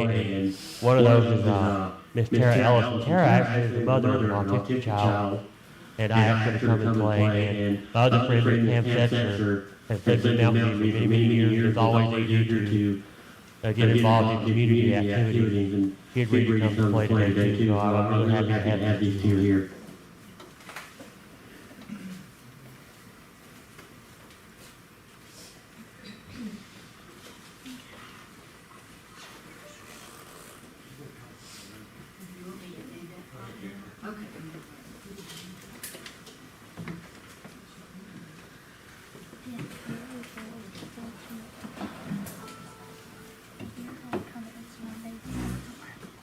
Gresham had asked me to speak just as from a parent's perspective, and so I'm going to read what I wrote out. You've actually heard quite a bit of some things that's in my heart, which is encouraging, but there's plenty of people out there advocating, and so I will just get started with this right here. My name is Tara. I definitely want to thank Gresham for asking me to talk about autism from a parent's perspective. It is very much an honor. And that's not because I'm the most qualified, not by far, but as his friend, it means a lot to me that he has asked me. And I admire and have great respect for Gresham. I talk about him and what his mom did many times when I am interacting with other moms or dads. I think that his mom did an outstanding, wonderful job raising him, helping him to be the successful man that he is today. It is my pleasure also just to get this chance to support autism awareness. As he said, I'm a mom of one autistic young man that has been diagnosed, and I do have two other children, but if they are on the spectrum, they have not been diagnosed yet. So I dearly love all my children. My youngest son is Cedar, and like I said, he was diagnosed, it was just a couple of years ago, so he's 19 now, and got the official diagnosis. As a parent, I have witnessed what not to do and what to do. So my role right now currently is just enjoying the opportunities to learn how to support my son and how to support the community. It's a wonderful community. To start off, you're going to have heard some of this from Gresham and from Mr. Jonathan. But this is how I view autism, and I've gained this through research, support groups, following certain people on social media that are all on the autistic spectrum. And they have taught me a ton, and a lot of my education comes from just the past 5 years. So I have caught up and gained a lot of ground. Autism is just a naturally occurring variation in brain function, and it's not something that's to be cured or fixed or prevented. It's just a neurological difference, and it's a gift. Temple Grandin has a book. I love Temple Grandin too. She has a book that sums it up nicely, and the book's entitled The Hidden Gifts of People Who Think in Pictures, Patterns, and Abstractions. The autism spectrum is not simply linear, which you saw earlier with what Gresham had up here on the viewed up here. But it's more like a sphere, and each person on the spectrum is being just uniquely themselves, and they just have a variable degrees of overlap. As I said, I'm relatively new to the autism community as a whole, and I would like to encourage people to be part of a support group that has been extremely helpful and educational for me. I've learned a lot of amazing things and met a lot of amazing people. We share our challenges, we share the victories, we help with creative ideas that hopefully will lead to much needed solutions. So I definitely highly recommend joining a support group. There is one in Conway. I drove up from Conway. I don't know what we have here in town, in Mountain View, but Conway has community connections. And there's also another group that I go to in Little Rock that is for adults that's on the spectrum. And that's a whole nother level of knowledge, and you get a lot out of that as well. So a moment ago, I mentioned that I have witnessed what not to do as a parent of an autistic child.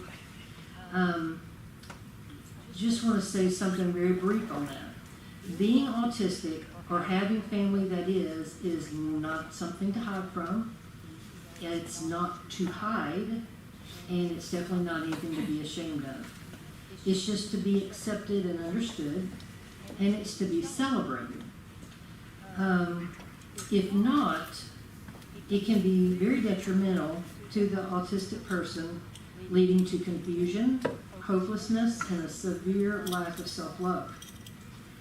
Another negative impact is if the general public is not made aware of differences like autism.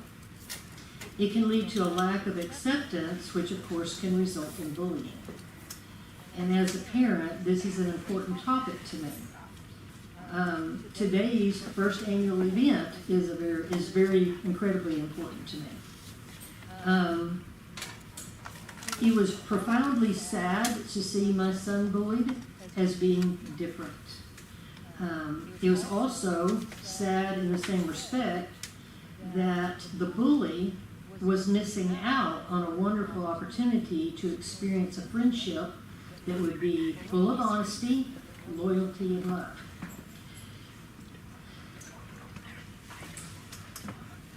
They also missed out on just how genuine my son was and is, super responsible and ultra helpful that he is, and he's very compassionate.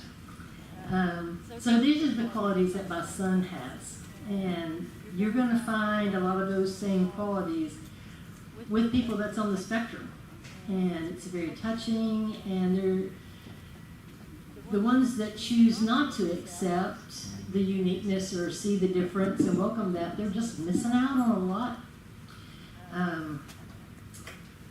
To quote Temple Grandin, hang on just a second, just go back a little bit. My son also has a different way of thinking that is valuable, and I think that's important that everybody knows is each way that we think, it is very valuable. To quote Temple Grandin, the world needs different kinds of minds to work together, and the world needs all kinds of minds.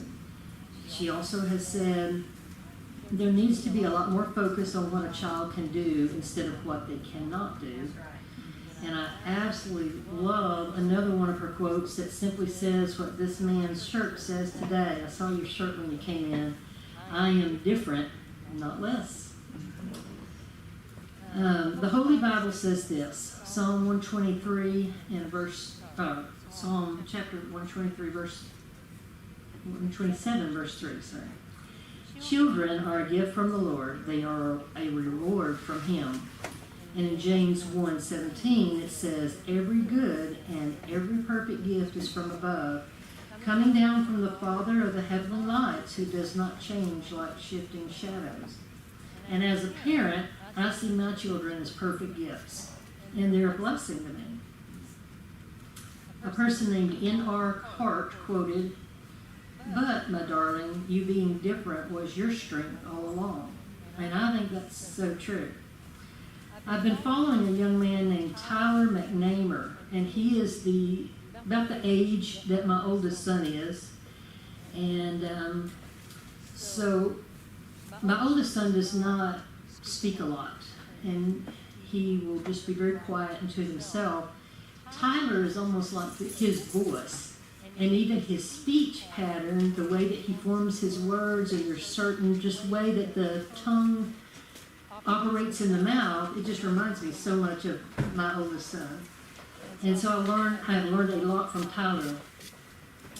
So I like to quote him too. He says, autism isn't just about differences, it's about unlocking incredible potential. Other quotes from Tyler are, see my ability, not my disability. Encourage my participation, don't discourage me. Count me in, don't discount me.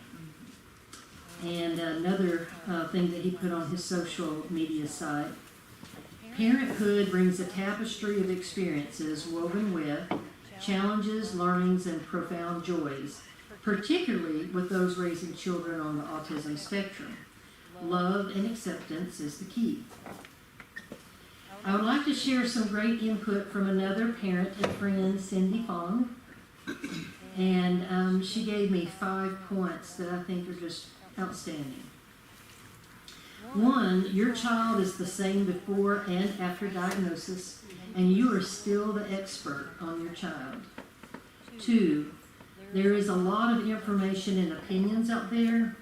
Take things one day at a time and try not to let it all overwhelm you. 3, you don't have to do everything. Guilt and the pressure of feeling like you have to try everything can be a little crazy. So take breaks, and saying no once in a while is okay. Enjoying the moment or the day together with your child can be the most therapeutic thing you can do. 4, your spouse may deal with things differently, and that's okay. Everyone copes in different ways, and perspectives, methods, and opinions can actually be helpful. And Cindy's last piece of advice, and she may have tons more, but I sure appreciate her sharing this with me. Unfortunately, as much as you want to do as a parent, you cannot control everything. So just pray the serenity prayer for it all. Just pray it all over. So in closing, as you have been seeing up here, 1 in 59 U.S. children is on the autism spectrum. And like every plant has their own requirements in order to grow, so do people. From my perspective as a parent, we are all created differently, whether on the spectrum or not. Created uniquely in our own way. Even every thumbprint is different and unique, and our thumbprint is our very own. We all bring different perspectives and valuable perspectives, talents and abilities to the table of life. Welcoming differences and taking time to patiently understand each other is key. Inclusion isn't just inviting someone to sit at your table, it's believing that they belong to be there. Genuinely loving everyone is vital. Maya Angelou once said, we all should know diversity makes for a rich tapestry, and we must understand that all the threads of the tapestry are equal in value, no matter what their color. The same applies to how our brains function. As a parent, I want to stress we are all of equal importance, each in our own way. Give your children, whether they're on the spectrum or not, give them the tools needed to be confident, hopeful, appreciated, and much loved. This will lead to their success. And taking the time to welcome autistic minds, spreading awareness, learning and celebrating the differences, that will lead to a happier and healthy world.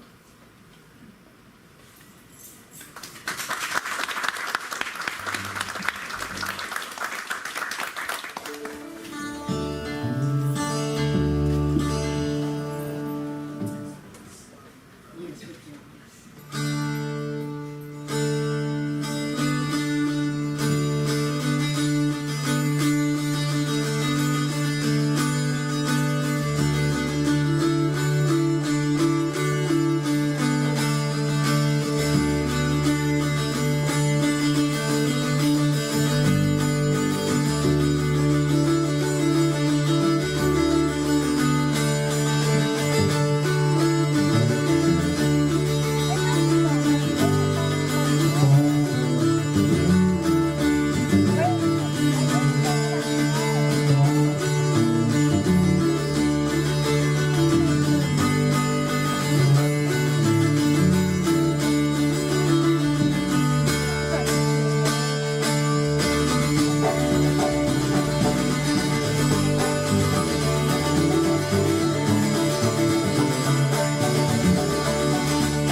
That was a little bit of Angeline the Baker. And if you're up for it, you can get up and do a little dancing if you want to. Just no dancing on the tables. Yeah. We'd hate for anybody to fall and get That's hurt. right. It'd be highly entertaining, but we didn't want you to hurt yourself. Well, I do want to thank Gresham for asking me to be part of this event. I've known Gresham, well, since he moved to Mountain View. 26 years, yes. And what a change I have seen in Gresham. And it's amazing. I'm very proud of you. His mom, before she was very sick, and she was a good friend of mine. And she was so worried about Gresham, what was going to happen to Gresham when she went on to heaven.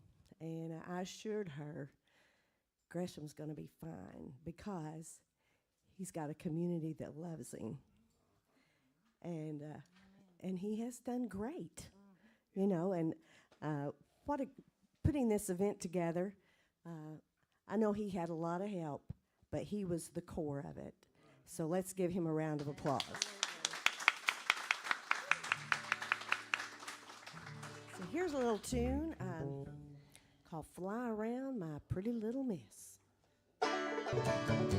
Higher up the cherry tree, the ripe grows the cherries. More you hug and kiss the girls, more they want to marry. Fly around my pretty little miss, fly around my daisy. Fly around my pretty little miss, you almost drive me crazy.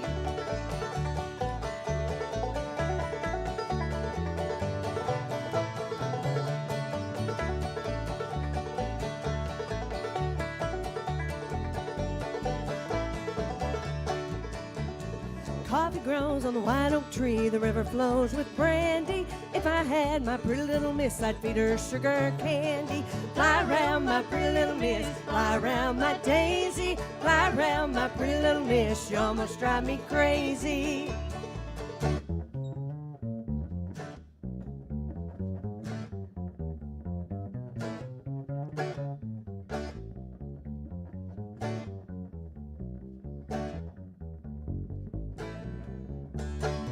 Let's hear for Gresham.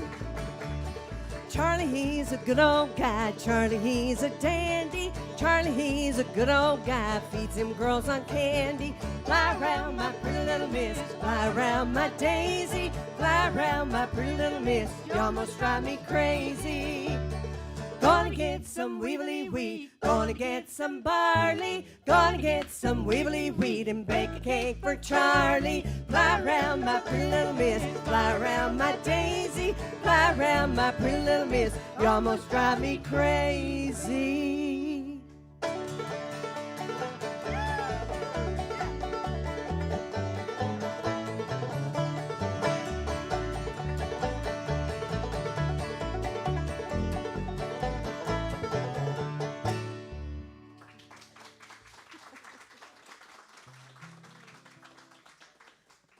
Well, I want to say a little more about Tara. She and I have played music together off and on since, well, how many years has that been, Tara? Quite a while. Quite a while. Since we were teenagers. Since we were oh, that's a long time now. But she played, well, I first heard her sing. She played with her family, which I grew up singing with my mom and dad.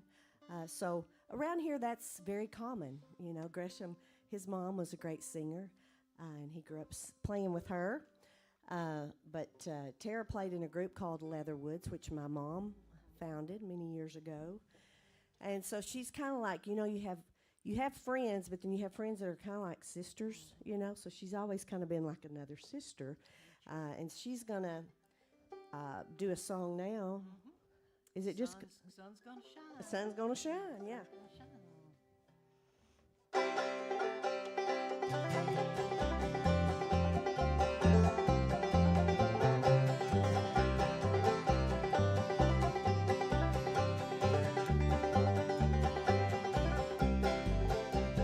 Sun's gonna shine in my back door someday. Sun's gonna shine in my back door someday.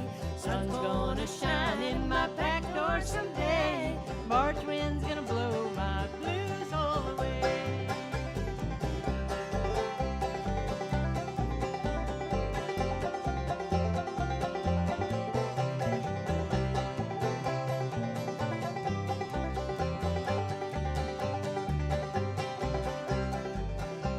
Well, my mama told me long years ago never to marry no boy that you know. He won't give you money or no decent clothes. What will become of you, God only knows. Sun's gonna shine in my back door someday. Sun's gonna shine in my back door someday. Sun's gonna shine in my back door someday. March wind's gonna blow my blues all away.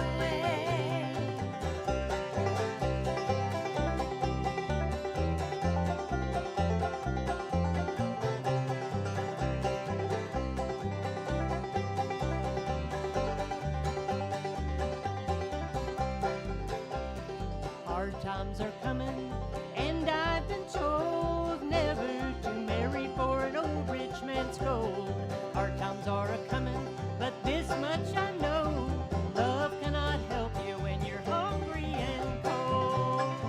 Sun's gonna shine in my back door someday. Sun's gonna shine in my back door someday. Sun's gonna shine in my back door someday. March wind's gonna blow my blues all away. Oh, the March wind's gonna blow my blues all away.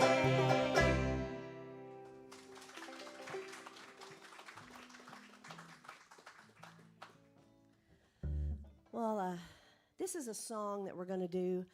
Was written by Charlie Sandage, which Charlie Sandage lives in Mountain View. He's one of the first music directors at the Ozark Folk Center when it opened. Great singer, songwriter. We grew up having what we call pickins, and that's where everybody would gather up at someone's house and they'd play music.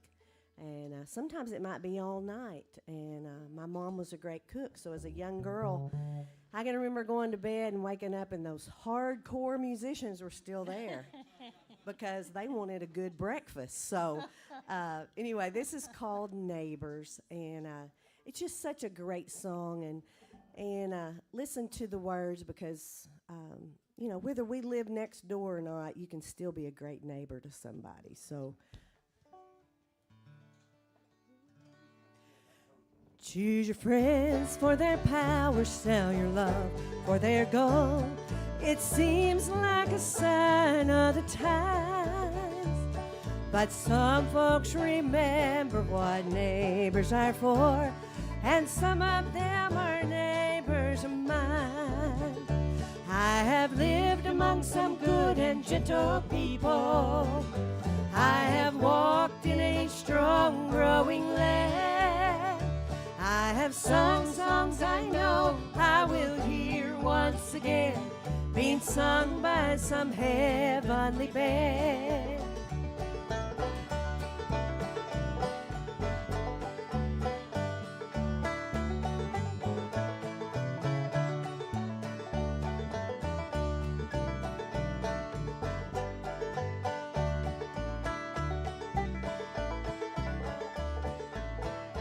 Building cities of steel, building highways of stone. We forgot what this good earth is for. But somewhere there is land that's still held in God's hand, and some of it lies near my door. I have lived among some good and gentle people. I have walked in a strong growing land. I have sung songs I know I will hear once again, being sung by some heavenly band.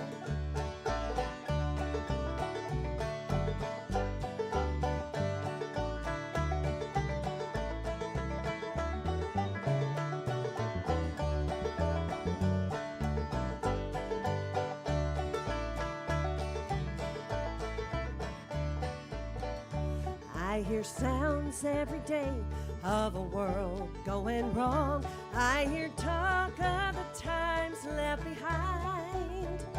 But a long summer night full of fiddles and song is the sound I will hold in my mind. I have lived among some good and gentle people. I have walked in a strong growing land.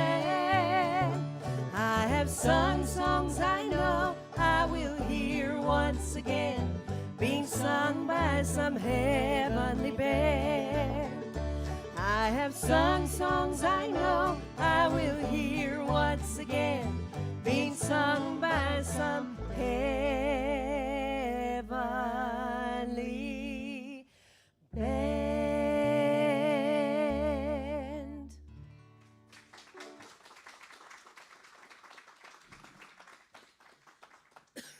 Well, this next song, I mean, Tara has to sing this next song because it's entitled Banjo Pickin' Girl.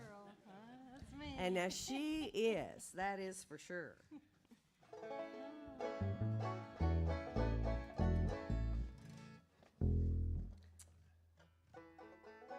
right, here we go.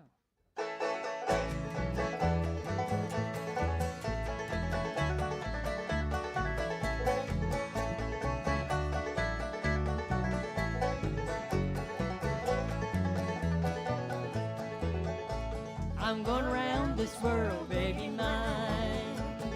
Going around this world, baby mine. I'm going around this world, I'm a banjo picking girl. I'm going around this world, baby mine. I'm working all the day, baby mine. I'm working all the day, baby mine. I'm working all the day, getting money to pay our way, 'cause I'm going around this world, baby mine.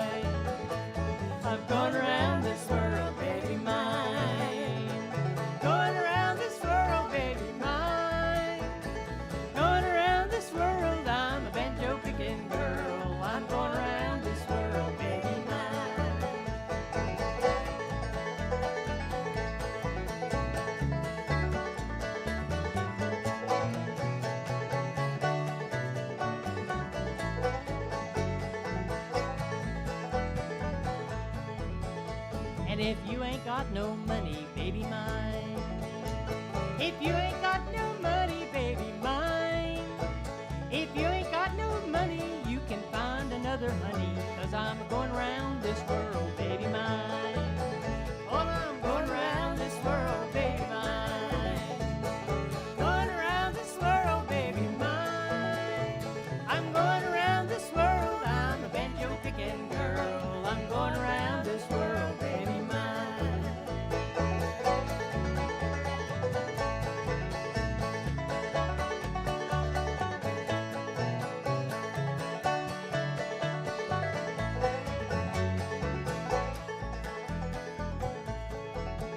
And I'm sailing around that ocean, baby mine. I'm sailing across that ocean, baby mine. I'm sailing across that ocean if I don't change my notion, 'cause I'm going around this world, baby mine. Oh, I'm going around this world, baby mine. Going around this world, baby mine. Going around this world, I'm a banjo picking girl. I'm going around this world, baby mine. I'm going around this world, I'm a banjo picking girl. I'm going around this world, baby mine.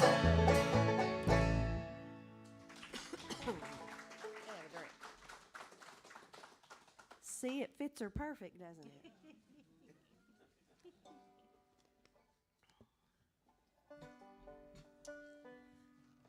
Well, I did ask Gresham if there were any certain songs that he wanted me to sing today, and this is one of them. This was, his mom sang this song, and it was one of her favorites. Yep. And We actually had the chorus to this song engraved in the bottom of her urn. It was her wish to be cremated after she passed away. And it was, my mom, as I mentioned before, my mother is most of the reason that I've done as well as I've done, because she both taught me herself and sought out the best people to teach me how to live with my autism. And actually, I participated in the Arkansas Autism Speech Walk in 2017, 2018, and 2019. And I captained the team in that walk, and I named it, her name was Robin, and I named that team Robin Warriors in her memory.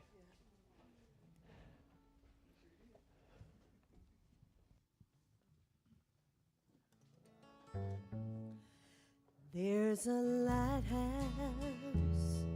on a hillside that overlooks life's seas. When I'm tossed, it sends out a light that I might see, and the light that shines in darkness now will safely lead me home. If it wasn't for the lighthouse, my ship would sail no more. And I thank God for the lighthouse. I owe my life to Him, for Jesus is the lighthouse, and from the ruts of sin He has shone the light around me, that I can clearly see. If it wasn't for the lighthouse, where would this ship be? Everybody that lives around us, they say tear that lighthouse down. Big ships don't sail this way anymore. There's no use in it standing round. But my mind goes back to that stormy night when just in time I saw the light from that old lighthouse that stands up there on the hill. If you know the chorus, sing with us. And I thank God for the lighthouse. I owe my life to Him, for Jesus is the lighthouse, and from the rocks of sin He has shone the light around me, that I can clearly see. If it wasn't for the lighthouse, where would this ship be? If it wasn't for the lighthouse, where would this ship be?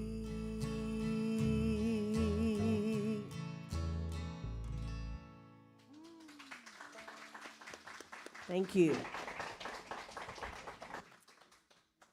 I want to take time to introduce Pam. And she doesn't know it, but I've written out a lot of things. Oh my gosh! Oh I got my little notes here. Now y'all already could tell that I'm not much of a public speaker, and I get all red and flustered and stuff. But it is my pleasure to introduce my wonderful friend. And I think sometimes she doesn't get introduced as wonderfully as she should. She is a very dear friend. She's got a very generous and loving heart. She's been playing music since she was 5 years old. I was just 24 years ago. Okay, yeah. Thank you for that, Tara. Now, something you may not recognize, I mean, she is, you know, to me, I call her the Ozarks songbird. I just said picture a beautiful little bluebird, and that she flies around and she seriously, and she spreads the, y'all are laughing, but this is being serious, seriously. I mean, honestly, just that's what I hold, what I call her in my heart. Okay. But anyway, I just want you to know a few things about this wonderful lady. She has played many major venues and TV shows, and just to name a few, Hee Haw, the Lincoln Center, Nashville Now, and the Tonight Show. You can enjoy seeing her perform here with several people in Mountain View or Nashville, Tennessee. You might be here, might be there. Silver Dollar City, all kinds of places. You can also catch her on her Pam Setzer show. That airs on radio and YouTube. I mean, she's anywhere that we want you to be. You're there, and we love you for that. In 2023, she was selected to go to Washington, D.C., and she played the Smithsonian Folk Festival. In 2024, she received the Governor's Art Award, and that was for her crucial role in shaping and supporting Arkansas's music community. It is always an honor to sing and play with my sister friend. And we've got 2025, so by the next time we're back, I'll have something wonderful that she has done that I can say, look what Pam did, because she is like the ambassador of the Ozarks.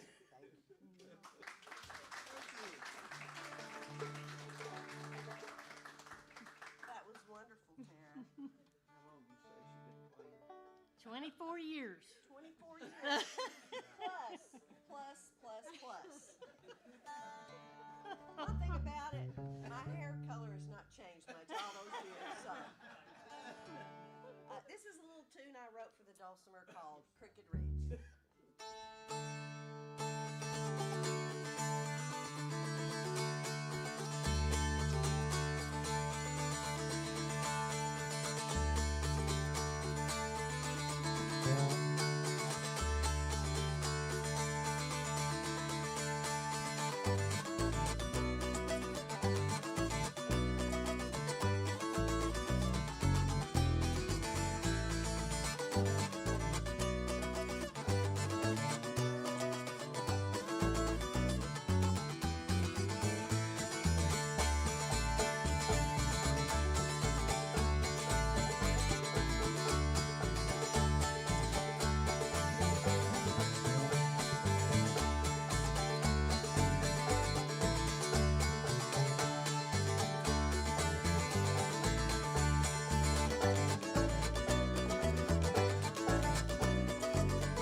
Yes.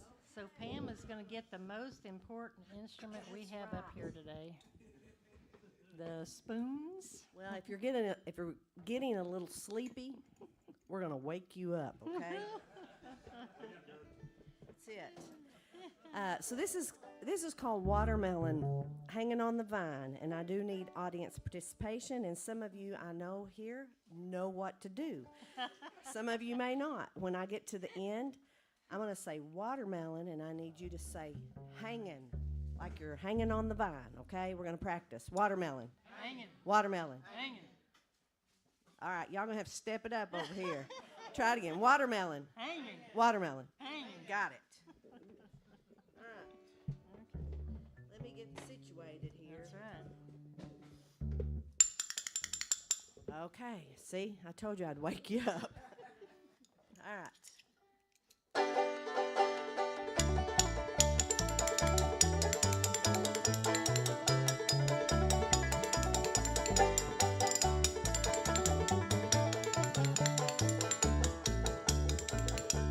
See that watermelon is smiling through the fence. How I wish that watermelon was mine. Some folks are foolish, they just don't have no sense, or they wouldn't leave that melon on the vine. Ham bone and gravy, chicken is good, rabbit's so very, very fine. But give me, oh, how I wish you would, that watermelon hanging on the vine. Play, Tara.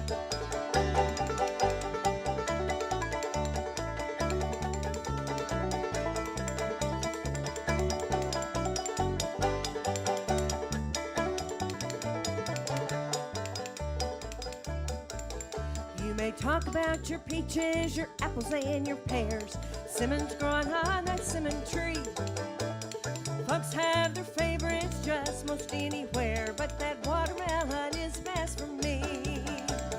Ham bone and gravy, chicken is good, rabbit's so very, very fine.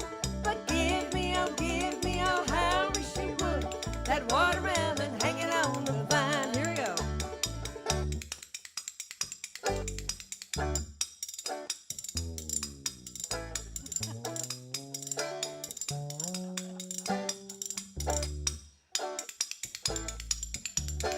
Yeah. I went to get that melon, I thought I'd have some fun. The stars ain't just begun to shine. When I left that old man's field, I left there on the run, but I didn't leave that melon on the vine. Help us out. Ham bone and gravy, chicken is good, rabbit's so very, very fine. But give me, oh, how I wish you would, that watermelon hanging on the vine. Here we go. That watermelon hanging, watermelon hanging, watermelon hanging on the vine.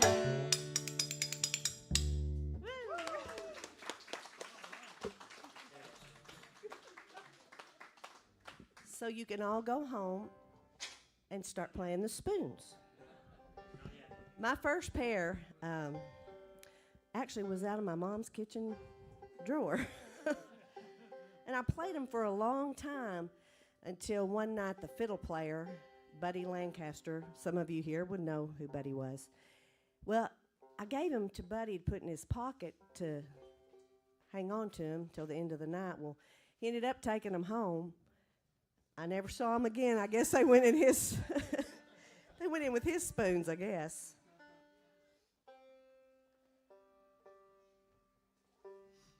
I'm going to do a song for you on the banjo. Just me and the old banjo. But I'd like to do it in tune, so appreciate your patience. We tune because we care. That's right. Oh, and by the way, you know, I didn't think to mention this, but this banjo was made when I was 20 years old, right here at the Ozark Folk Center. That's right. And Bob Momich was the craftsman, and this is his little symbol, the oak leaf right here on the back. And all the wood came from here, and I got to watch it being done, and it's my baby. It's been with me for a long time through a lot of things. Now, my niece actually did the artwork on here, But I love oak trees, like white oak trees. They're just something about that. It's near and dear to my heart. And so she took his little oak leaf symbol and my love for that and painted the head. So that was her doing. Yeah, it's a special instrument to me. So this song is a song that you will know.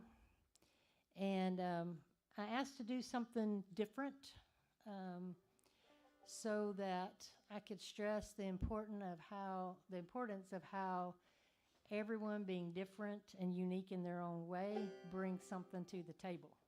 And it doesn't matter who you are. We've all got things that just make it the world extra special. So I had arranged this song in a unique way, and that's why I wanted to do it today, so you can hear my version of what this song might be like.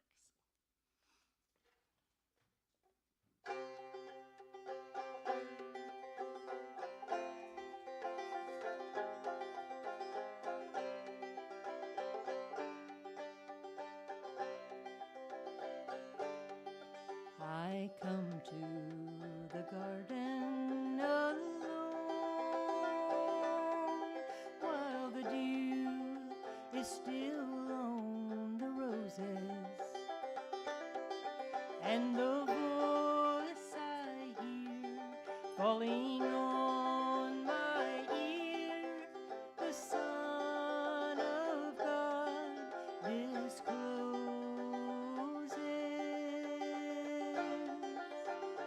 and He walks with me, and He talks with me, and He tells me that I am His own, and the joy we share as we tarry there, none other has ever known.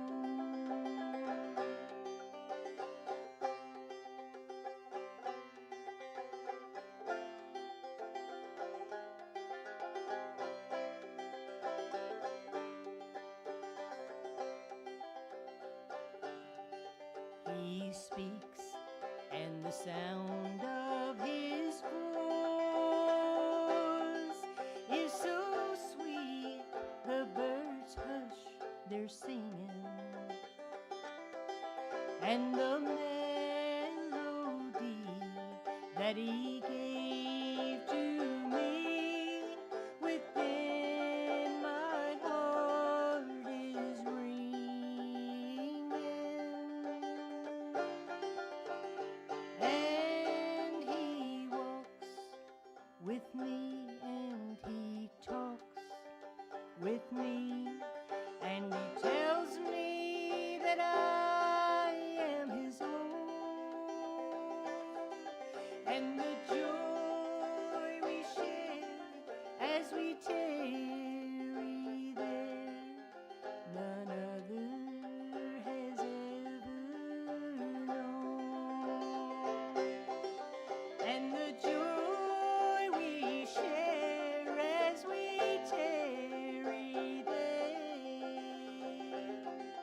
none other has ever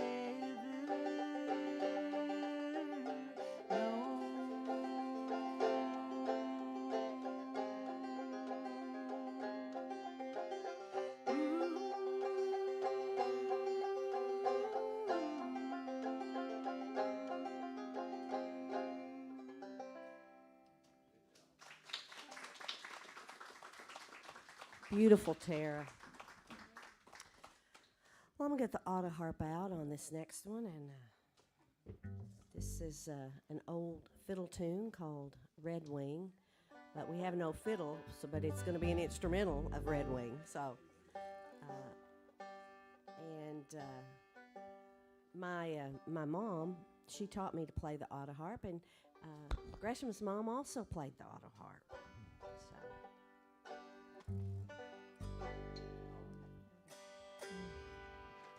You start it, don't you? Yes.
One thing about instruments is temperature change and stuff like that really affects them. So,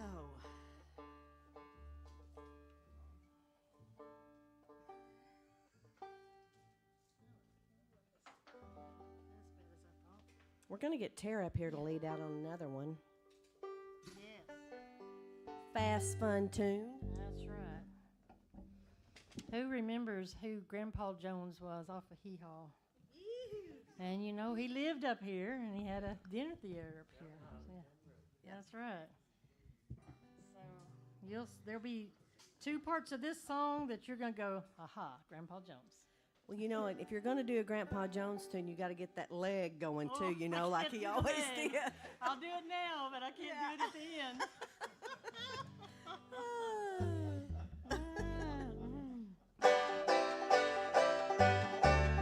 There's a rabbit in the log and ain't got no dog. How will I get him? I know. I'll get me a briar and I'll twist in his hair, and that's how I'll get him. I know. I know. I know. I know. I know. That's how I'll get him. I know. I'll get me a briar and I'll twist in his hair, and that's how I'll get him. I know.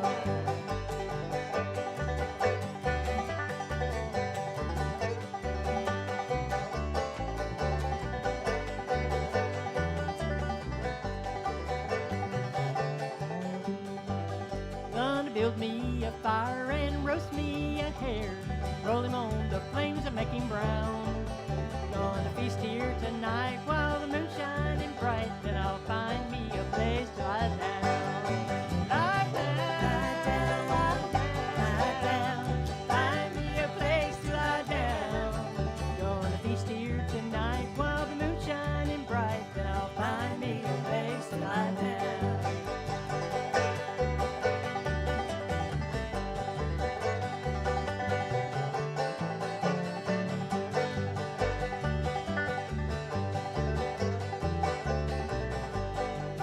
Well, I'm headed down the track, got a chicken in a sack. The shoes on my feet are nearly gone. Just a little ways ahead, there's an old farmer's shed, and that's where I'll rest my weary bones. Weary bones, weary bones, that's where I'll rest my weary bones. Just a little ways ahead, there's an old farmer's shed, and that's where I'll rest my weary bones.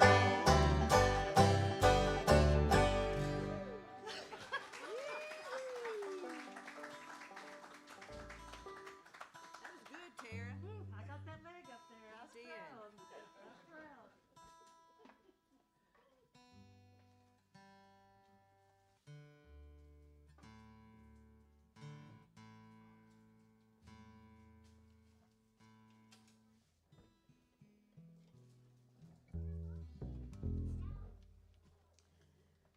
Well, this is Gresham's other request as to what we did, and this is one of my very favorites.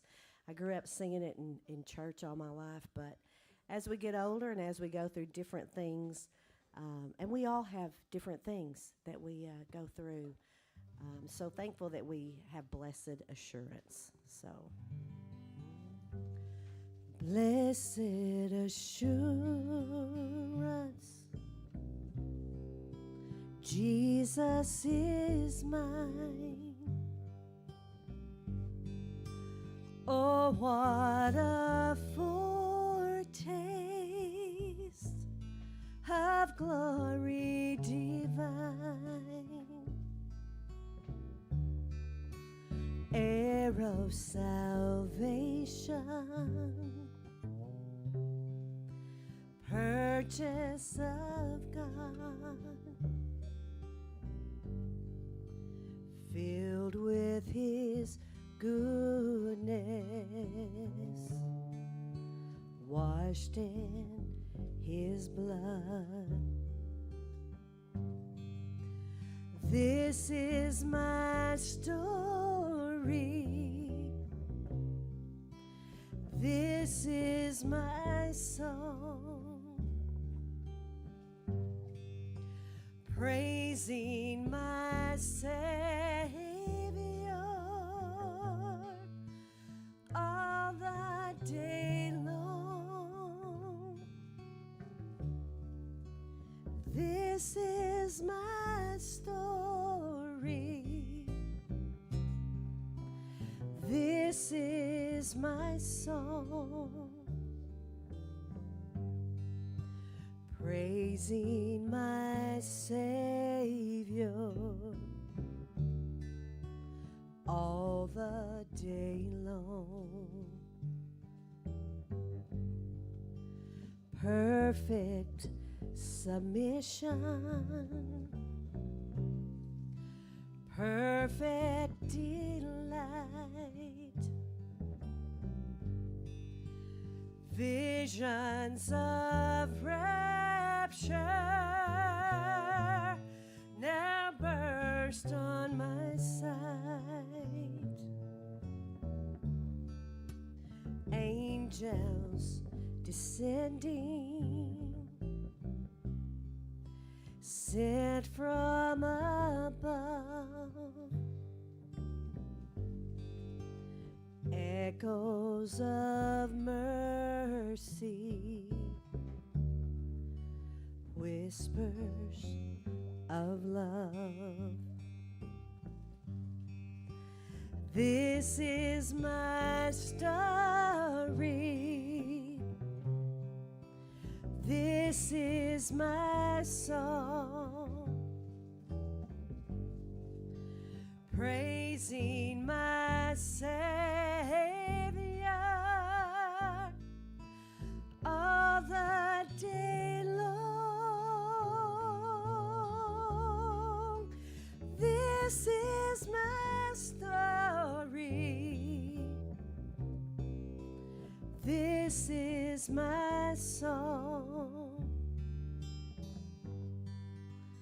praising my Savior all the day long. Praising my Savior all the day long.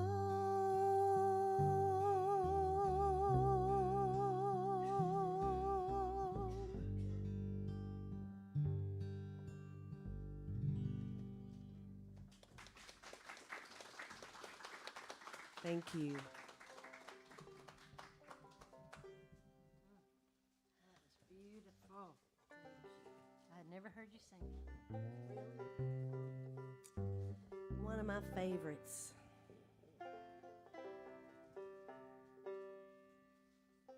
Here's a little bit of Cannonball Blues. Yes. Here. Here we go.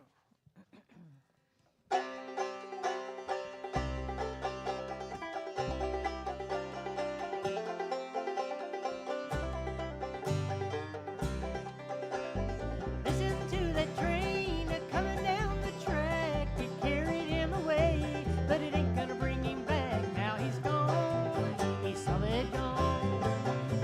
Now I'm here crying 'cause he's gone.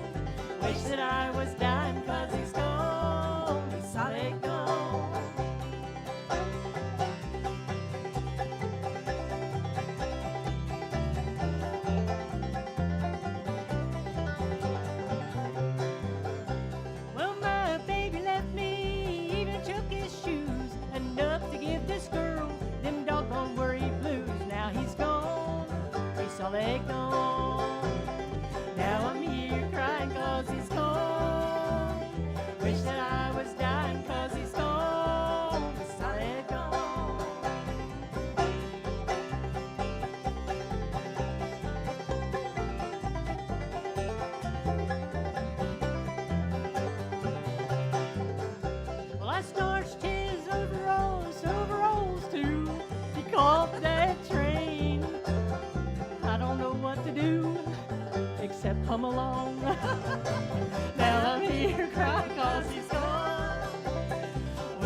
I've sung that song 1,000 times.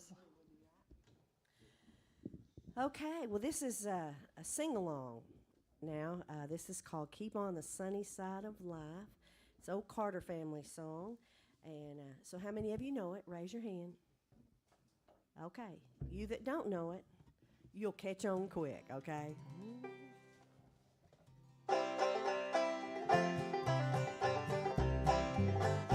There's a dark and a troubled side of life. There's a bright and a sunny side too. Though the darkness at night pass away, that sun again will shine bright and clear. Everybody sing. Keep on the sunny side, always on the sunny side. Keep on the sunny side of life.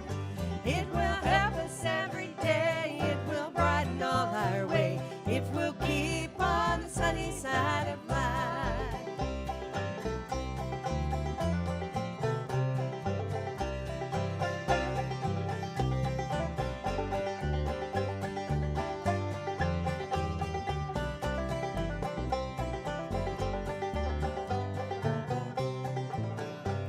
The storm and its fury break today, crushing hopes are so dear.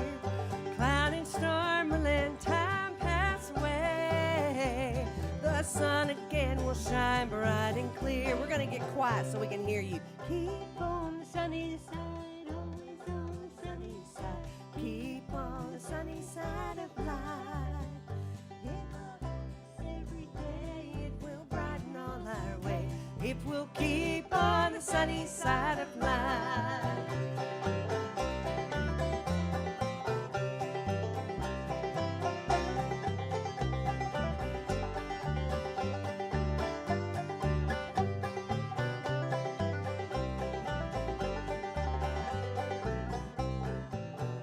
Let us greet with a song of hope each day.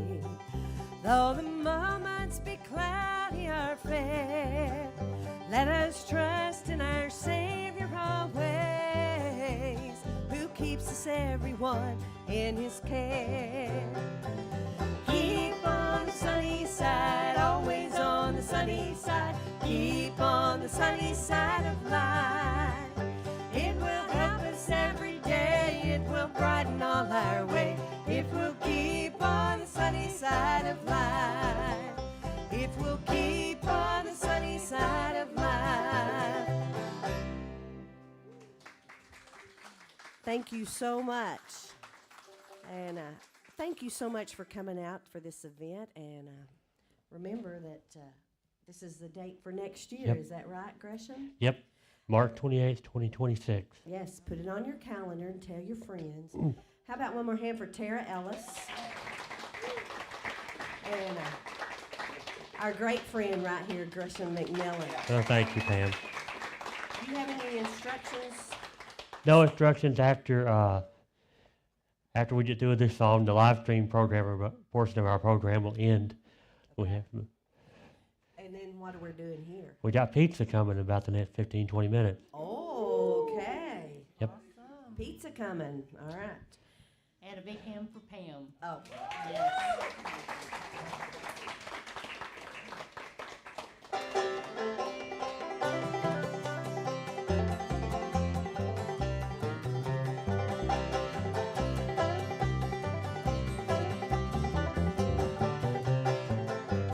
Going toward the sunset of time, traveling that highway home. This world of sin I'm leaving behind, traveling that highway home. Traveling that highway home, I'm traveling that highway home.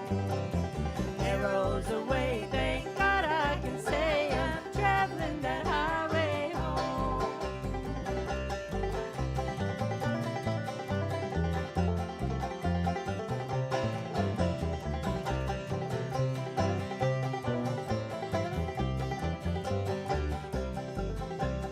Old Satan said that I'd never be traveling that highway home. When I resisted, he had to flee, traveling that highway home.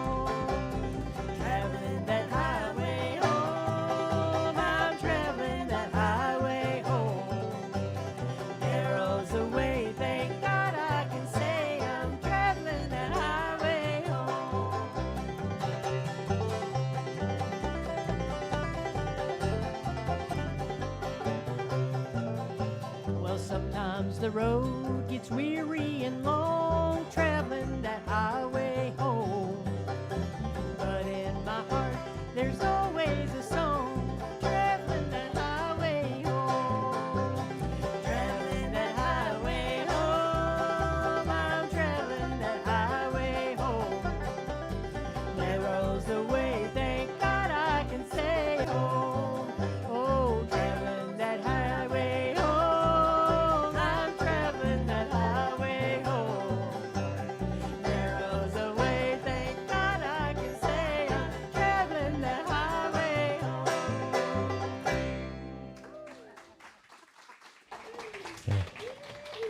To you online viewers, thank you so much for watching from wherever you are.